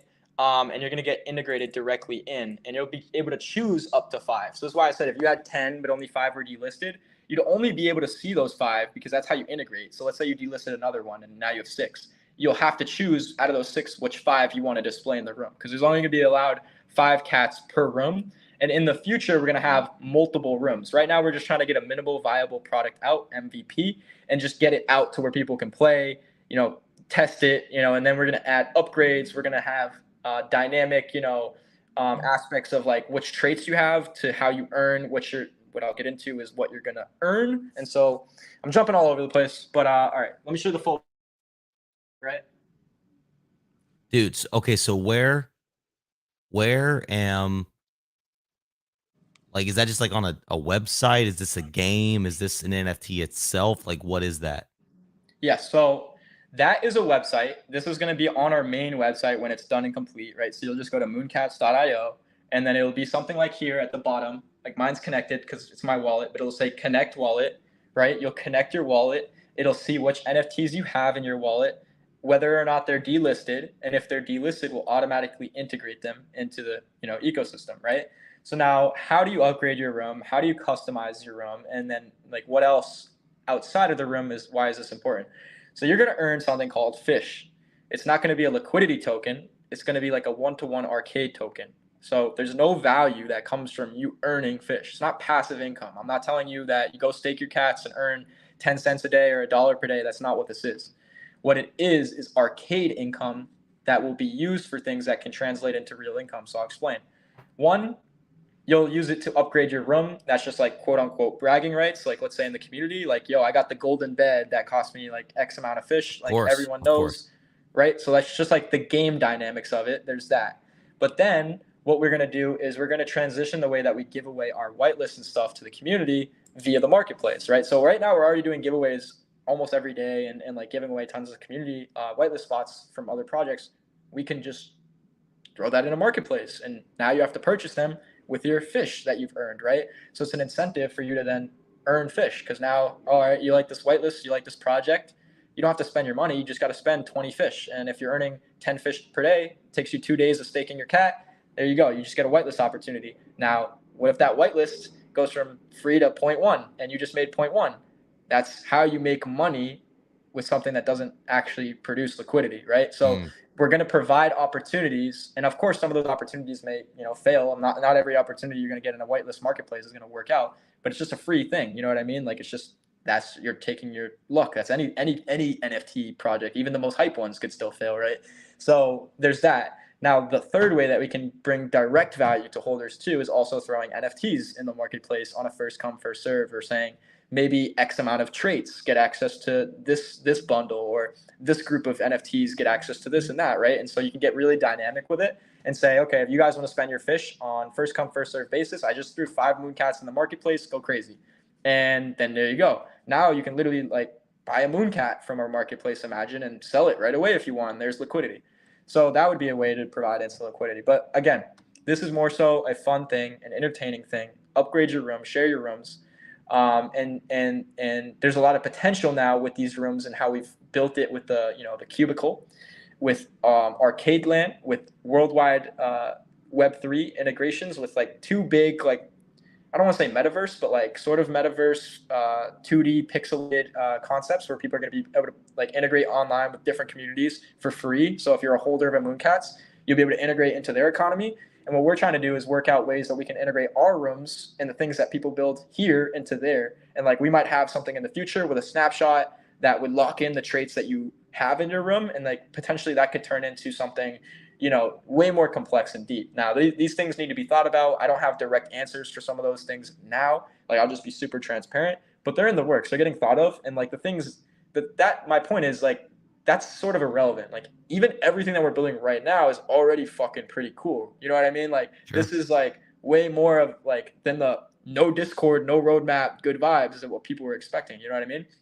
So now let me get into our proposition number 2, which this one's pretty fucking cool. So this is a game that I've been developing for the last few months, and it's a very simple game. It's the Google Chrome jump crouch game. It's with a, you know, coin. I'm going to pull up a video. I think I have a video somewhere that I dropped in my announcements recently of my girl. She was playing it when we were doing some testing at her crib. But let me pull this up so you can get like an idea here. So this is what this looks like. Let me know if you can see the video. Can you see that? Yep. Okay. So she's just jumping, grabbing coins. It's like a jump crouch game, right? And that's it. Mm-hmm. And that was us doing some testing on it. Now, this is going to be done probably within a week or 2. I mean, I can't give the exacts. Like, there's so many things where it's like you get through all these errors, you think you're good, and then one error causes you another like 3-day, you know, thing. It's crazy. But we're working on it. It's gonna be coming inevitably. But when it's done, what that is we're gonna have a beta tournament that's gonna be free for all of the holders of our Mooncats community that will be able to like try it and like see if they like it, and then there'll be a paid tournament. But this beta tournament is gonna include ETH prizes. So you'll be able to potentially win maybe a couple ETH, maybe even some Mooncats, maybe an alien friend, or like, who knows, there might be some prizes in there worth some money, and that'll be completely free. Like, holders will not have to pay for the beta. They'll be able to try it, and then if they like it, holders will also get access and prioritized for the paid mint, which is going to be like super fucking cheap if it is a paid mint. I'm advising this project and helping them out in every aspect of the way. I wouldn't like rate my community. That's just not what I would do. And what they're going to do with their money that they get, the grand majority is going back into prizes that'll be used for the tournaments to sustain, you know, in the future. And just, I think what people care about, and like someone said, okay, well, what happens when the game gets boring? You're right. But people don't care about a boring game if an alien friend or an invisible friend is on the leaderboard. You know what I mean? Like, that's just the truth. If someone can win something worth, you know, a couple grand, and they are like, wait, I just have to play this game and potentially rank on this leaderboard to win this prize, they're going to do it. You know what I mean? And it's going to be fun. It's going to be the first NFT that actually brings something to the table, man. Like, I can't think of NFTs that actually provide any sort of like value or entertainment. Like, you buy them for the pictures or whatever because you think there's potential in the art. Like, no, there's no potential in the art here. What it is you're going to connect your wallet, play a game, and if there's 50 prizes, you'll see all 50, you know, and what they are and what ranks, and you know, okay, I need to get up here to earn that prize. And then if you earn, or if you have more cats or yetis, because that's what they are for that collection, it's like their own thing, but we're just integrating into it, is the more you have, the more you can win. So if you hold three cats and you got prize number 2 and prize number 7 and prize number 15, you just won 3 prizes, right? And you also have more attempts because there's more cats. So the more plays you have, the better likelihood you have of winning. Nice. But with that, you can also win multiple prizes. So it's gonna be dope, bro. And like nobody's really brought something like that to the table. Like you've had play to earn games, you've had all these weird things that just they don't work in functionality because there's not liquidity is such a hard thing to maintain and be stable with in NFTs and just any economy. Things all constantly go up and down. So instead of giving something like a play to earn, where it's not even worth it most of the time, like people are going to pay all the gas and shit to maybe, make a little bit of money, make it so you have to earn the prize in the first place. Like there's a chance you play that tournament, you win nothing, but it's on you. And it's not like Fortnite. This is like not something like, yo, you got 12-year-old kids that are sweating. You don't have a chance. Bro, this is a jump crouch game. You know what I mean? This is it's as simple as it gets. Your grandma could play this. So it's literally like if you don't want to compete and be on the top prizes, it's like, oh, it got botted or this and that. It's like it's on you. It's gonna be super competitive. People are gonna obviously grind it out, but that's like the fun of it. Like, you know what I mean? Like you have an equal opportunity to win something. And multiple things if you're good at it. Because I'm sure there are gonna be people that get those top scores that are like, fuck everyone, these guys suck, and just keep trying to run up prizes. And like that's fair, and that's what it should be. You know what I mean? So I think that's going to be really, really cool. It's going to be a lot of fun. We've been building it. It takes a lot of time because, dude, it's like Web3 security is important. Doing all the testing, and you have to test for things that you normally wouldn't do, even if you normally wouldn't do them, just in case someone does. Like you have to do all these things and all of these checks. So that's what people don't understand. It's a simple game. You look at it, you go, why would that take him months? Like I challenge someone to build what I built, and I wish more people would because it's good for the space. Like that means that there's people out here trying to do something. But I'm not worried about anything or competition or nothing because I know what I take, what it takes to build what I've built, and it's not going to be easy for someone to just come in and try and replicate that. You know what I mean?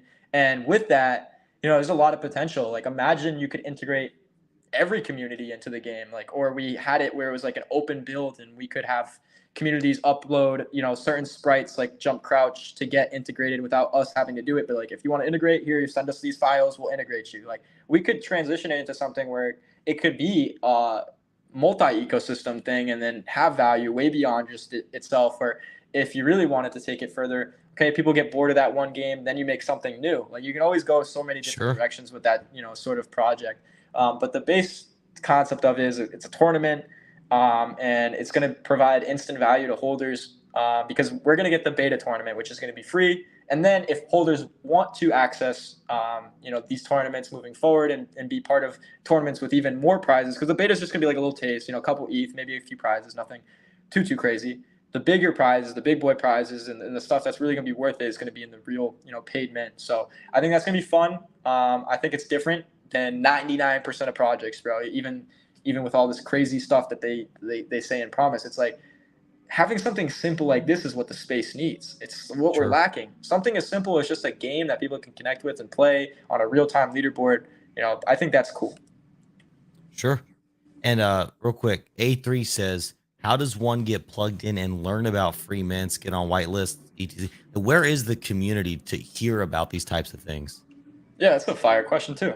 So my biggest suggestion, if you're brand new to this space, is go make a separate Twitter account from your personal account if you don't want to have it all mixed in. And I still advise to do this anyways, because then you can curate your feed to be, NFT only, and you're gonna be not mixing it in with anything else that you wouldn't. So what I would do is make an NFT Twitter. You don't have to name yourself like NFT, Bozo or anything. You could just be whatever you want to be, but interact with people like myself. Get in Discord communities. Talk to people in Twitter spaces. Like that's a big way that you can start to learn more about the space and like get tapped in and build connections. Twitter is such like an amazing platform to grow. And if you're not on Twitter spaces, you're really just doing a disservice to yourself and the potential. Your follower count, if you're in a big space as a speaker, will go up because people like hearing you speak. People like hearing points of views and stuff. So that's a good way to get tapped into the community. Important to get familiar with Discord, to get familiar with like the platforms that communities use. And so like the ecosystem of NFTs is pretty much Twitter and Discord. Whereas shitcoins is more like you could say Telegram, Discord, and other things. Like it's not, of course there's Telegram NFTs and stuff, but it's like that would be really degen. Like you're getting into some like wild shit. That's the wild, wild west right there. That's the Cardano NFTs and stuff. So with that, Get a feed that you can curate for NFTs, talk to people like myself, get involved, and that's it. And trial and error, you know what I mean? Don't go balls deep. Don't spend 80 ETH on a monkey picture at all-time highs right now. Like, before you buy your Bored Ape, go buy some NFTs, go lose a little bit, go learn, see if you like it. And it's not for everybody, and you don't have to make this your full-time income, or like, all or nothing. You can flip NFTs on the side for fun, or, do it here and there. But if you're going to do that, you need to have a strategy for one. And you'll only find that strategy through trial and error and failing. And like, failure is the best thing that you can have and go through. So just make sure you're, minimizing your failure financially, right? And like, you're not detrimenting yourself, but you can fail and still learn. So like, just go out there and like try it. Like, that's literally it. Okay, good points.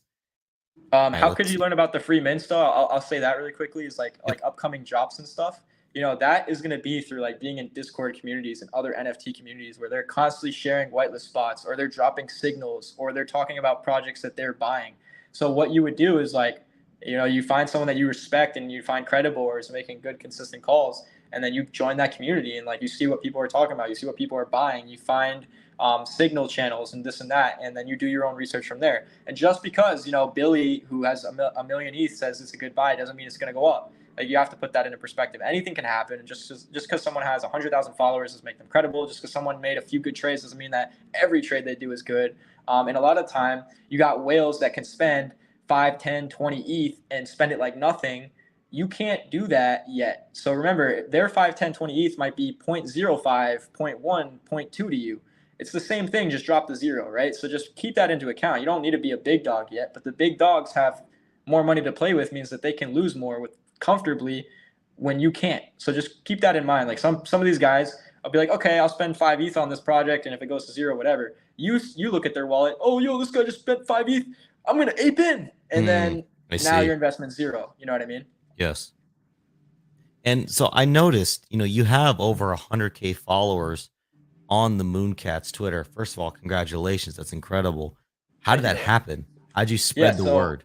A lot of people, and I want to say this first and foremost, we did not spend a penny on bots. None of those are paid bots from me. And if there are bots, that's the nature of Twitter, right? That's when you run giveaways, when you run things that include whitelists, people are going to bot those giveaways or send followers to increase their likelihood of getting spots. So that just comes with any fucking Twitter that's massive. Like, so no, did we pay for bots or anything? Hell no. And so when I say, are there bots on our followers? Of course. Like, if you go through, you'll find the weird gray pictures or whatever. I'm sure like that's just in any project or anyone with over 100, like that amount of followers. So that's first and foremost. So we grew very, very, very, very quickly. Like, I think we were at 0 to 5K the first day, and then from 5K to like 20K, like the next, like it was very substantial increments each and every day. And how that started was, it was originally shot called. So what we had done with the Mooncats project was we pushed it out in a couple alpha servers. So I have connections because I have my own NFT group. And so I brought this to a couple people. I said, what do you guys think about the project? They all loved it. They went crazy for it. They're like, yeah, we think this has potential. So they shot called it.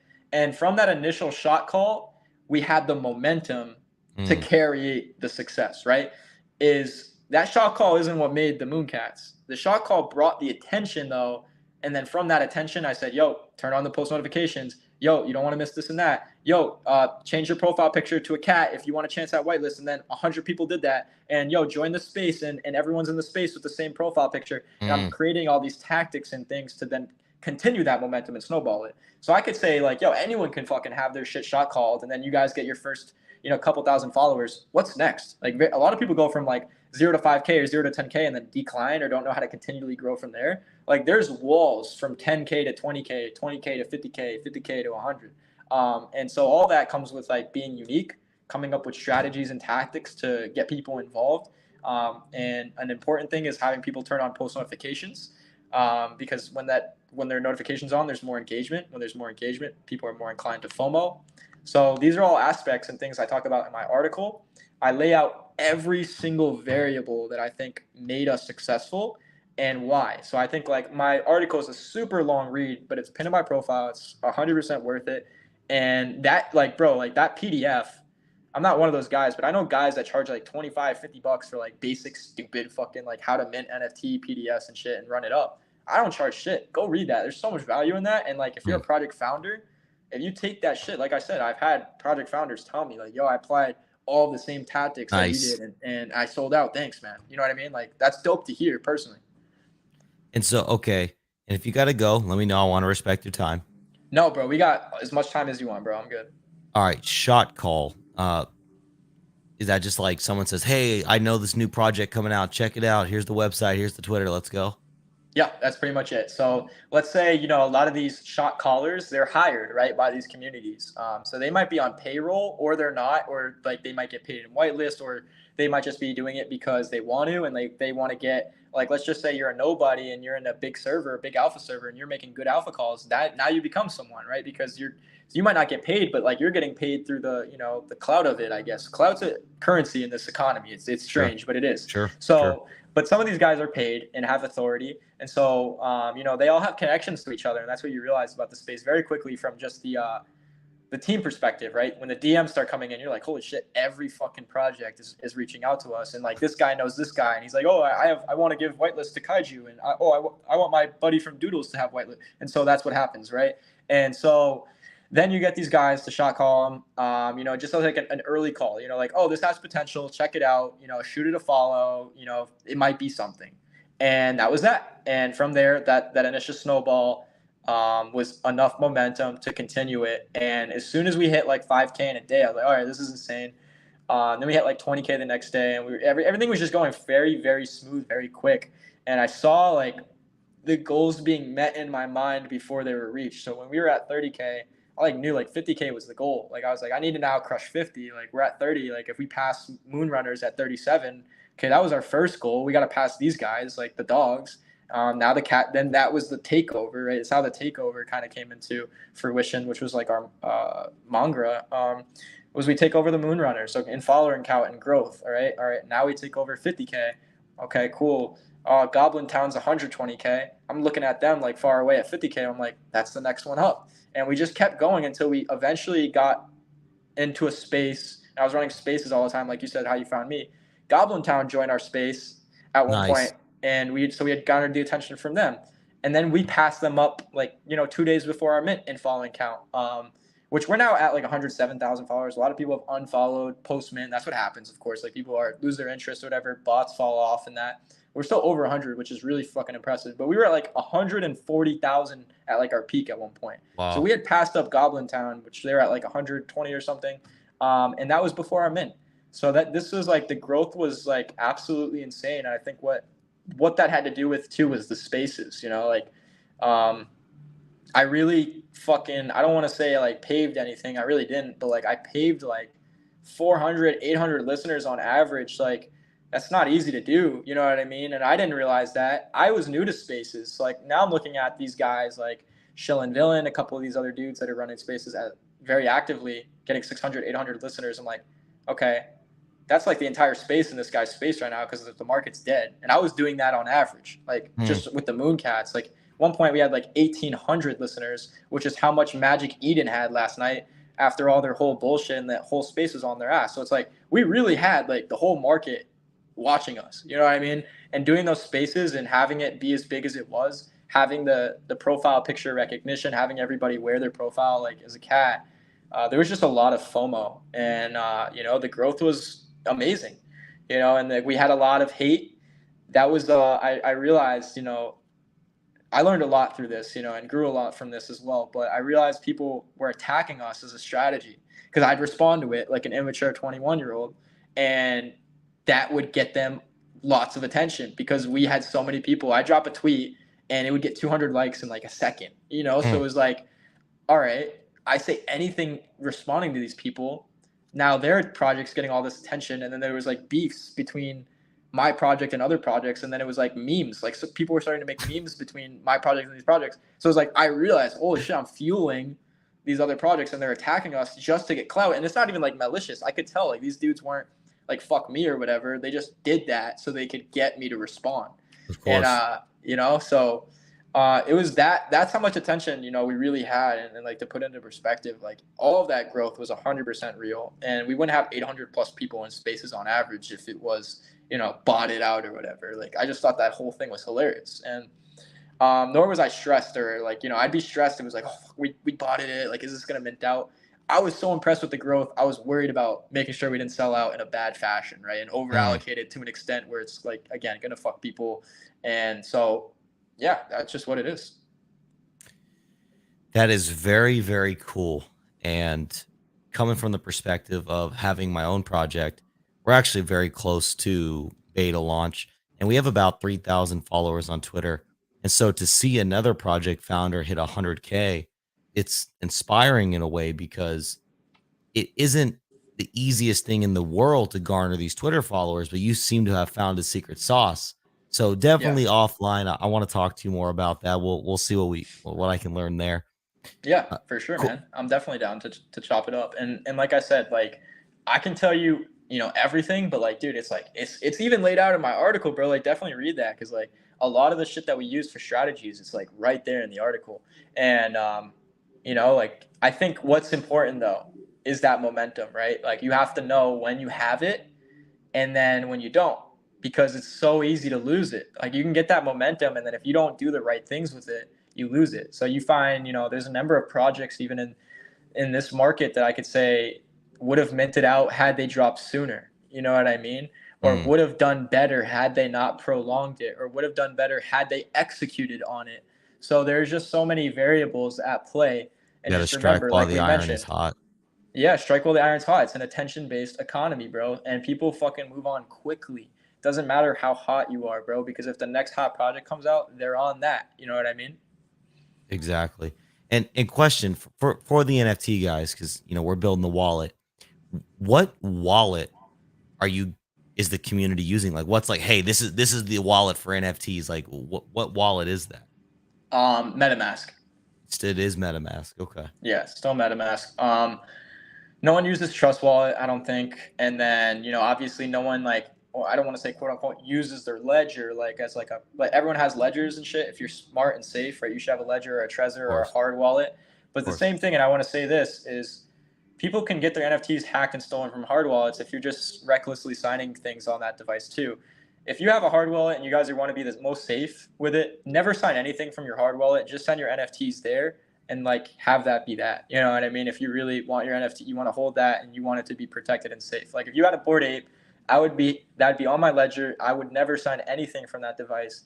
And it's the people that usually don't know what they're signing, and then get their private key stolen, get something, and then they're that's that. MetaMask is like the best way I could say it's like having sex without a condom. It's like you're condomless when you're on MetaMask, right? You Absolutely. don't have that same protection, but at the end of the day, if you know when to pull out, you're gonna be fine. It's not like someone can. Nice. You know what I mean? So that's literally the best way I could say it. Because you know what you're doing, you won't get. You're not just gonna magically get your MetaMask hacked. And I think a lot of people are like skeptical of that, or like, that don't have your funds on MetaMask, only have the absolute minimum ETH that you need in your burner wallet. Like, yeah, have the minimum ETH you need in your burner wallet because you're signing shit. But if you're just using MetaMask, you don't have to worry about like, oh, I have 20 ETH in my MetaMask. I got to move this to a ledger tomorrow. Like, no, just don't sign anything on the wallets that you have your money in, or you do risk it, being stolen. Sure. Sure. Oh, okay. Interesting question from Don Montoya here. What would you like to see in a wallet that MetaMask doesn't have? Like what can MetaMask do better for the NFT space? It's a good question, but to be honest, I don't think there's much right now that comes to mind. I'm gonna keep it real. I really like MetaMask. I think it's fine. There's support. That would be about it, but it's a decentralized protocol, right? There's not going to be customer service for something like this. It would be insane. You know how many like tickets they'd get? Like it would be too insane. So I just think, I don't know. I think they're doing it the right way. I like MetaMask. It's smooth. It's easy. It's simple to understand. I think I would have to critically think about what I'd want to change or improve. It's a good question, but I like MetaMask. It's simple to use. It's easy. So. Sure. And hey, because your motto of the cats being the takeover, our wallet aims to be the takeover for MetaMask. Nice. There you go. You working on a wallet? Oh, dude, yeah. So look, this is about Mooncats. I don't want to deep dive too far, but Bro, go into what you want to talk about too. This is me and you, my man. All right. So we are building a multi-chain EVM wallet like MetaMask. That's Yeah, perfect. our brand is Internet Money. You can see that right there. That's our logo. Okay, I like that. So we actually, the cool thing about our wallet, we're going to be able to do everything MetaMask does. Now, we claim to be a little more secure, which I believe we will be, but also we will be a little more user friendly. We are about a month away from launching public beta on Android, iOS, and Chrome. We won't have NFT support in version 1, but it's the next thing that we are focusing on after version 1, which is why we're asking all these MetaMask NFT questions. One Mhm. cool thing that our wallet, it's actually revolutionary that has not happened in the wallet space yet. So, on MetaMask, if someone swaps within the wallet, you're paying fees. What MetaMask does is they charge you in the form of the token that you're swapping out of. You get charged 0.875%. First of all, our wallet is less expensive than that at 0.729%. But also, we have a token. It's the wallet dividend token. And holders of that token actually generate income in the form of the fees that the wallet generates. Mhm. So if you hold the token, no staking, no delegating, no locking up in any way, shape, or form. And there's a fixed supply of 2 billion tokens, doesn't inflate. 2 billion always and forever. 100% of the fees that the wallet generates gets paid out to the holders. And it's not in the form of the token that the holders are swapping out of. So you're not going to end up with all these shit coins.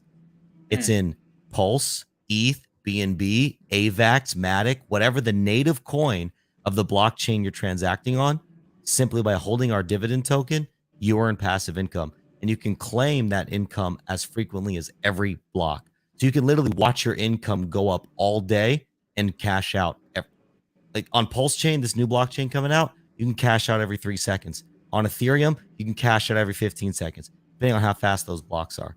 We're Mhm. also, for a guy like you, we're going to have an awesome referral program where everybody that downloads the wallet gets free crypto. And as you refer people, they also get free crypto. So, we're doing a lot of very cool things that other wallets aren't doing. And we're going to have all the functionality of MetaMask and more. So, That's dope. That's dope. That's big, man. People that are working on stuff like, new wallets. That's big stuff right there. So I wish you luck with that. That's amazing, man. Congratulations, first and foremost, for even getting into something like that. Those are the kind of things that I definitely want to get into in the future. Like just that's real building. You know what I mean? Like that's not easy, man. That's definitely going to be a journey, and I would love to chop it up about that. And any way I could show support for that or test it out and use it myself, tell people my audience about it, I'll definitely love to do so. dude, that's the best. Are you on Telegram, by the way? I know you said DJs are there, but are you on there? Yeah, I'm on there. I don't use it, but I'm on there. All right. Off stream, I'll send you our Telegram link.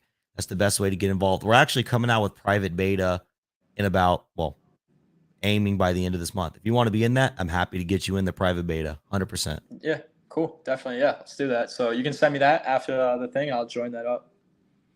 Nice. I want you on the team, bro. I love your perspective, man. I actually, and it's funny. So, Don, who's asking another question, by the way, right here, he's my partner on the wallet. He's also my father. So it's like a father son business. And we've got an Oh, that's cool, awesome, man. yeah, we've got an awesome, strong community. So, um, got time for a couple other questions? Let's do it. All right. Internet Money Wallet, that's the name of the wallet, could have some Mhm. incentives to store NFTs to gain customers. Interesting idea.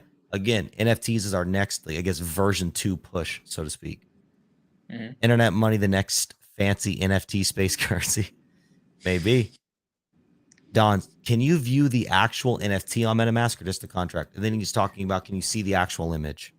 Yes, you can. So, yes, you can.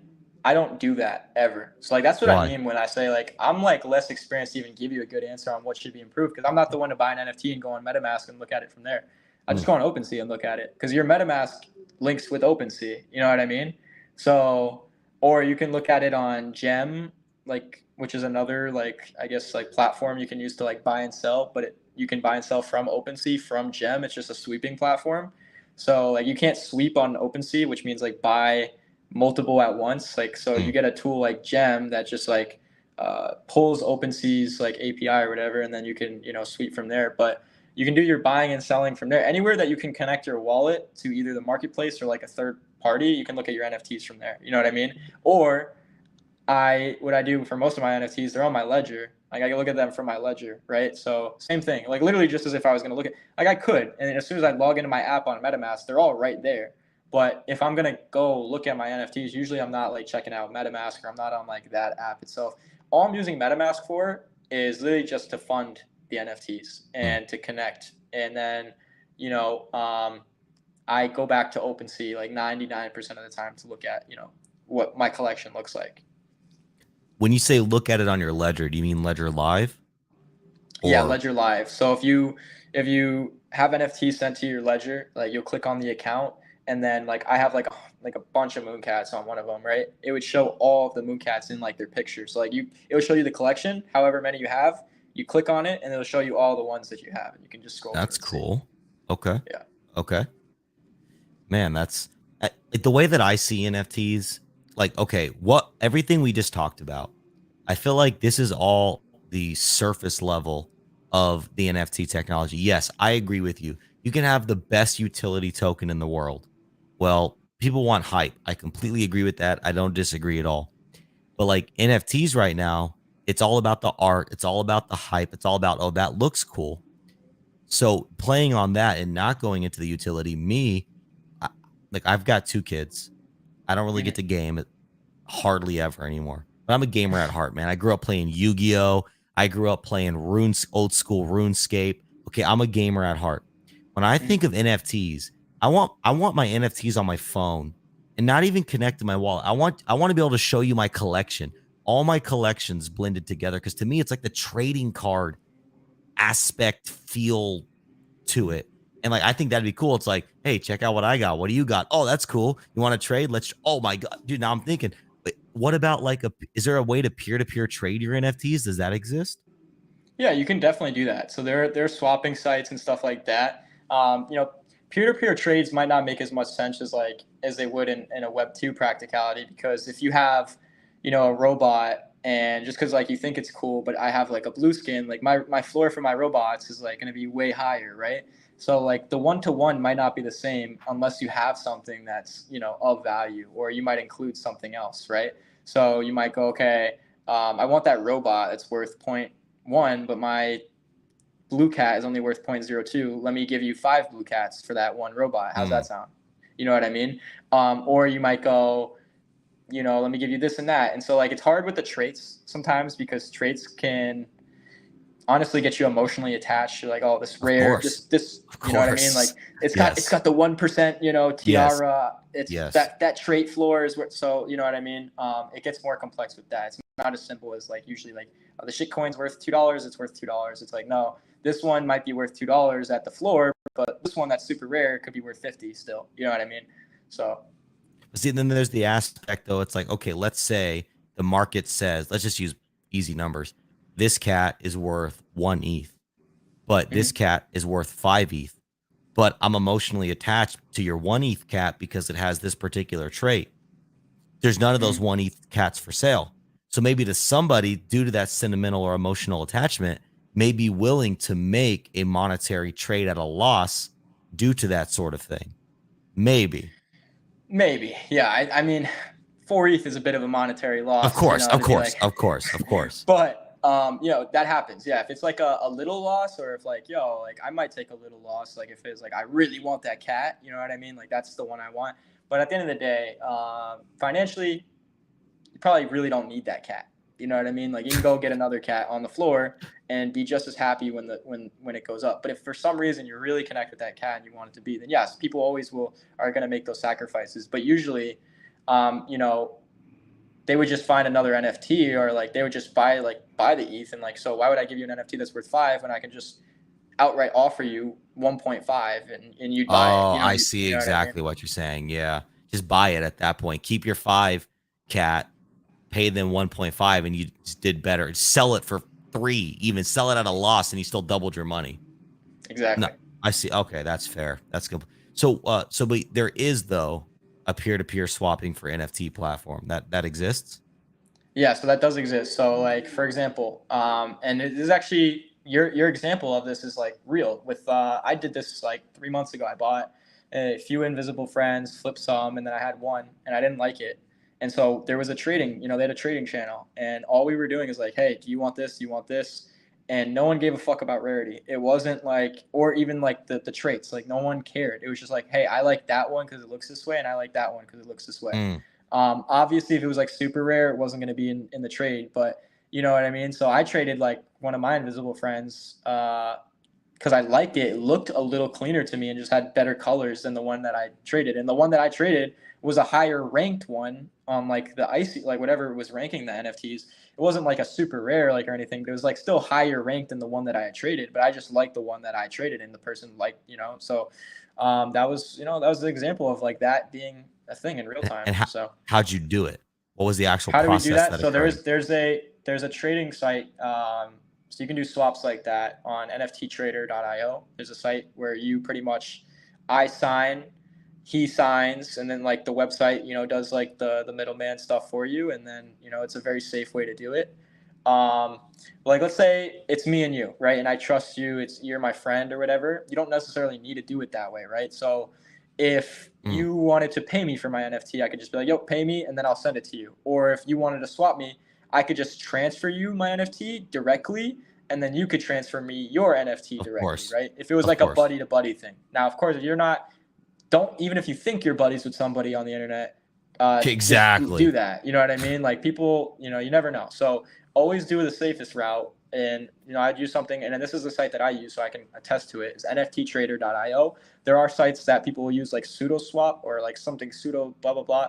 There's tons of like BS out there, and a lot of like, not pseudo swap itself, but there's something similar to it that there's scam sites that people can like trade, or they sign and they know how to manipulate. So just be careful. And then there are sites that are very simple to use, NFTtrader.io, where you can do transactions and trades like that. But again, most of the time, people aren't really looking to trade. People are really just like looking to either buy the floor price, or, you know what I mean, maybe sell off some of their rares to buy more rares, or either sell off some of their commons to then buy a rare and then, whatever. So that's pretty much how it works in the NFT world. Of course. Okay, fair enough. And what do you think about, transitioning into like, you have the sandbox, which like they have NFTs that are, it's a game I would love to get more into, but you can have like mounts and swords and this and that through the NFT. What do you think about that whole space? What do you think about it? I think it's cool. I think it's interesting. I think there's going to be opportunities for people to make generational wealth through some of the right ones, but there's so many. It's like picking, sand out from the beach, and you get the right grain of sand. And, if you pick the right one, then it's just like that to me, because realistically, there's so much metaverse stuff out there. And the technology itself is just years away. Like, I'll be super transparent. If you guys think that we're going to be living in the metaverse in the next year or two, you don't understand the state of the world. And when people are getting blown up in Ukraine, when stuff like that's going on, when our economy is bad, right? No one cares about a virtual room or experience, right? There's real shit going on in the world. No one cares. So, and like, yeah, people care. Your little Web3 nerds care. That's 1% of the overall population. You know what I mean? So you got to just be fucking realistic, bro. Like I keep a realistic point of view. Like, I'm an NFT degen, but I also understand like 99% of people don't understand what I'm talking about, for one, don't care what I'm talking about, for two. And even if the technology was ready, which it's not, we're still years away from something like mass adoption. And so that's going to take actually years. I predict 10 to 20. Others say within the next 5.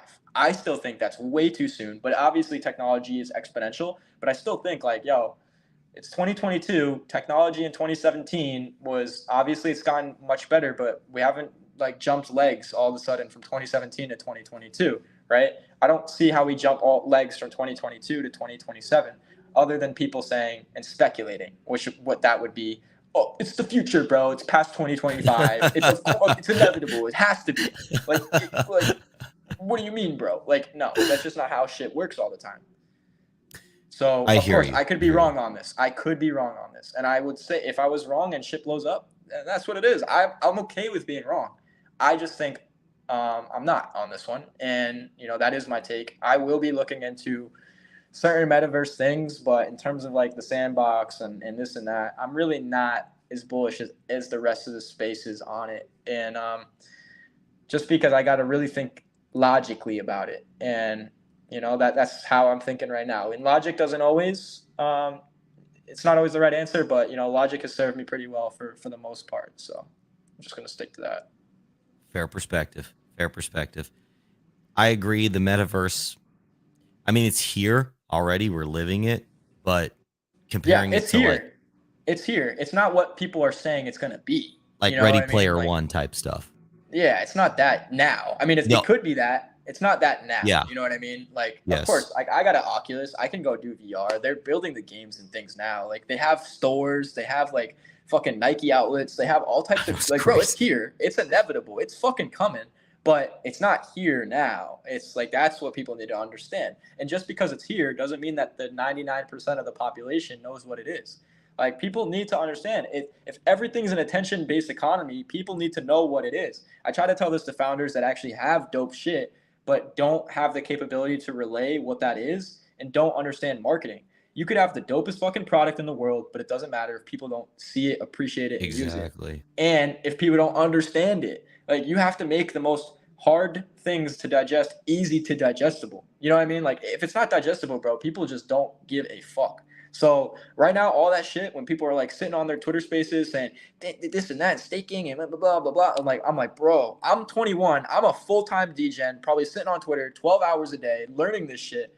I don't know what the fuck you're talking about. There's no fucking way that my mom, my dad, anyone older knows or gives a fuck. You know what I mean? So it's like, I'm just like, if I'm that confused, there's no way anyone else is going to get it. And I'm not saying that like, oh, I'm smarter than anybody. I just know I'm not fucking stupid. I can put my head around concepts, especially being full-time in the space. So it's like, you need to make these concepts easy to understand. And like, I need to get it and go, oh, that's interesting. Or I could see the potential in that because that's just what everybody's perspective is. Of course, you'll get your genius that understands everything you're saying is like, wow, bro, and gets so turned on. But bro, he's not going to sell out your collection. You know what I mean? So it's like, that's what's important. I hear you completely. I hear you completely. You can't, there's so much, like just as deep as you are in the NFT space, I'm just as deep on the other side of DeFi and all these innovative projects and things like that and tokens and ecosystems. And like I hear about some incredible stuff. And I'm just like, yeah, that's probably never going to reach mass adoption because no one's ever going to understand that. You're right. Yeah. It's absolutely, it solves some super deep niche problem. That's like, you're right. That's incredible. But it's like, my mom still thinks Bitcoin's a scam.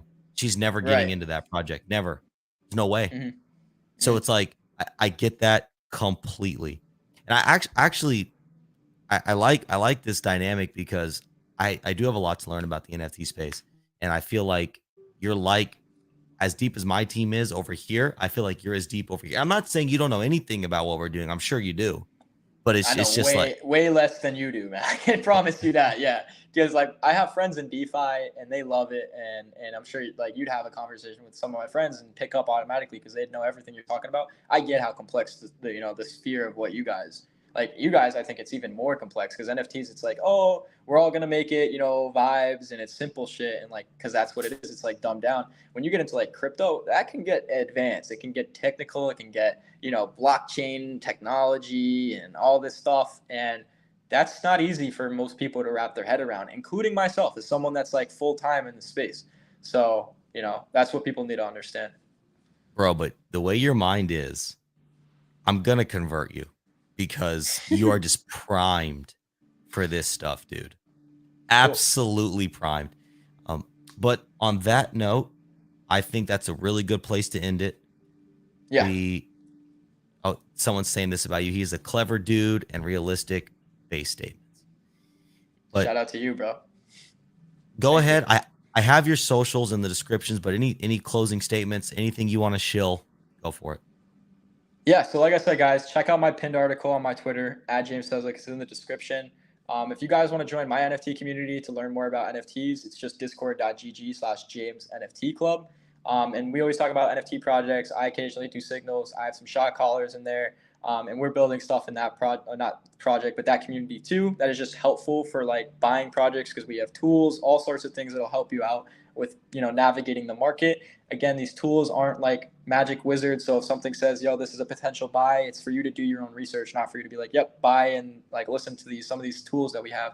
Some of these things are for just to help you out and help navigate the market. But anyways, thank you so much, dude. Like, first and foremost, you're a genuine dude. I respect people like you that take time to do things like this, and it means a lot for you to bring me on and get to share my perspective with the community. And hopefully someone out there listening was able to get some value or learn something from it. That's really all that's important to me. I'm going to be here, bro. I'm going to be here a month from now, 2 months from now, however long. I'm going to continue building. I'm excited to see the future of this, where we can take it, what's going to happen. And I'm going to continue to bring surprises to the community. I'm someone that likes to stay quiet. And then when you see, oh, it was James, fuck, man. Like, how did I not know? It was the same thing with Mooncats when my community, like, because I had my NFT community. So when I was like, I pulled the curtain and I go, yeah, I'm the guy behind this project. Everyone Nice. was like, oh, what the fuck? You know what I mean? Like, so I love doing shit like that. And so who knows? Maybe I have some shit already cooking with some other things that I can't even speak about. Like, who knows? Nice. Like, who knows?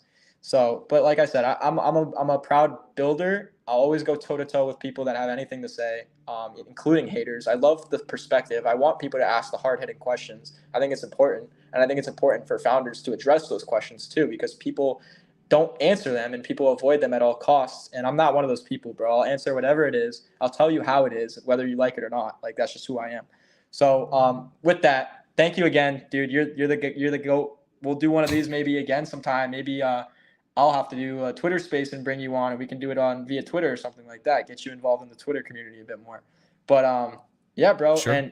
And one of my guys says, tell KG he's a holder now. So you might have to sweep some Mooncats at some point too.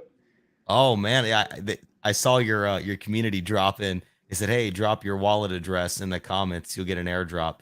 Oh, did they? I dropped one of my test addresses.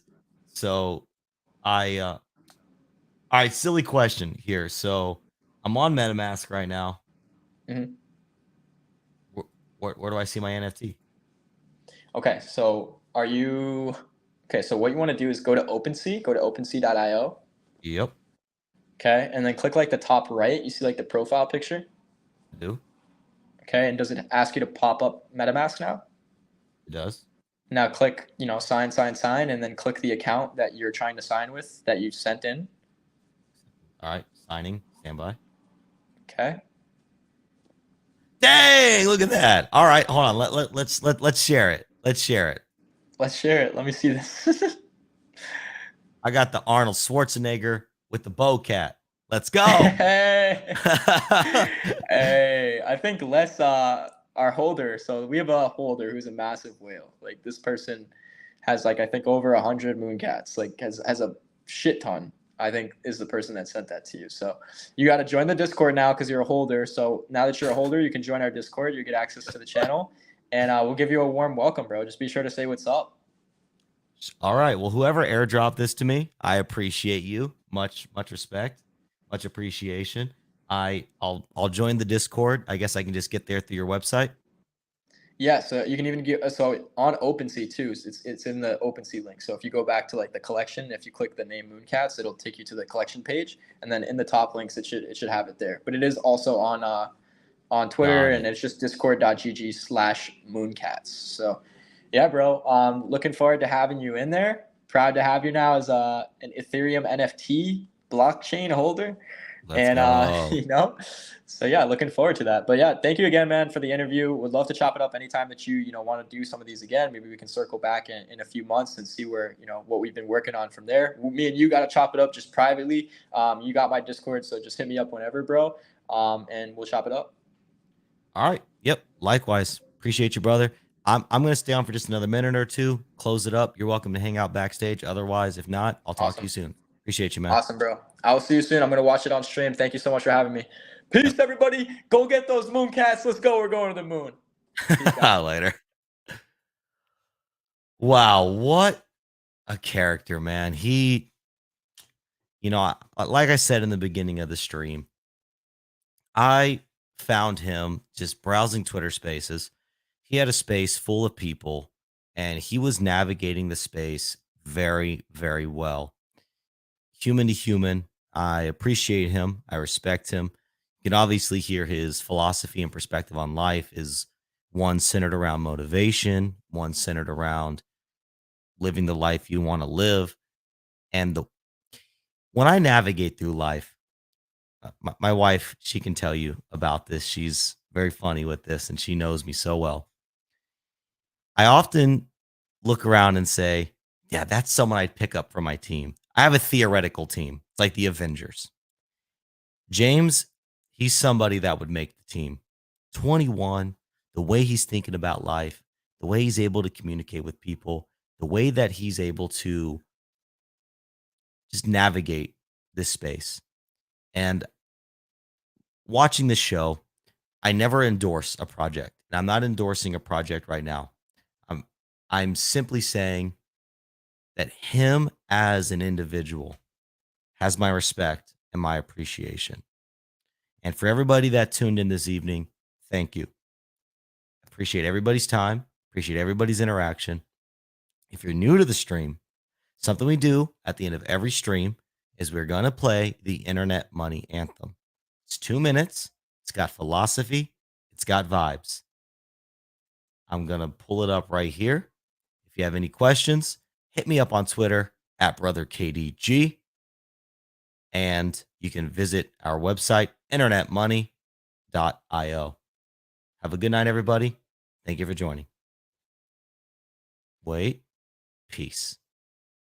What is cryptocurrency? Cryptocurrency is more than just money. Cryptocurrency is a lifestyle, a philosophy, an ecosystem, the means by which human beings to attain financial freedom, not just in the sense of multiplying their investment, but giving humans the ability to interact with money in any way that they see fit. And if that way doesn't already exist, that's the beauty of crypto, is you can create it. And that's what we've done here. Internet money is the future. Internet money is the future. What is internet money, you ask? Well, it's just that.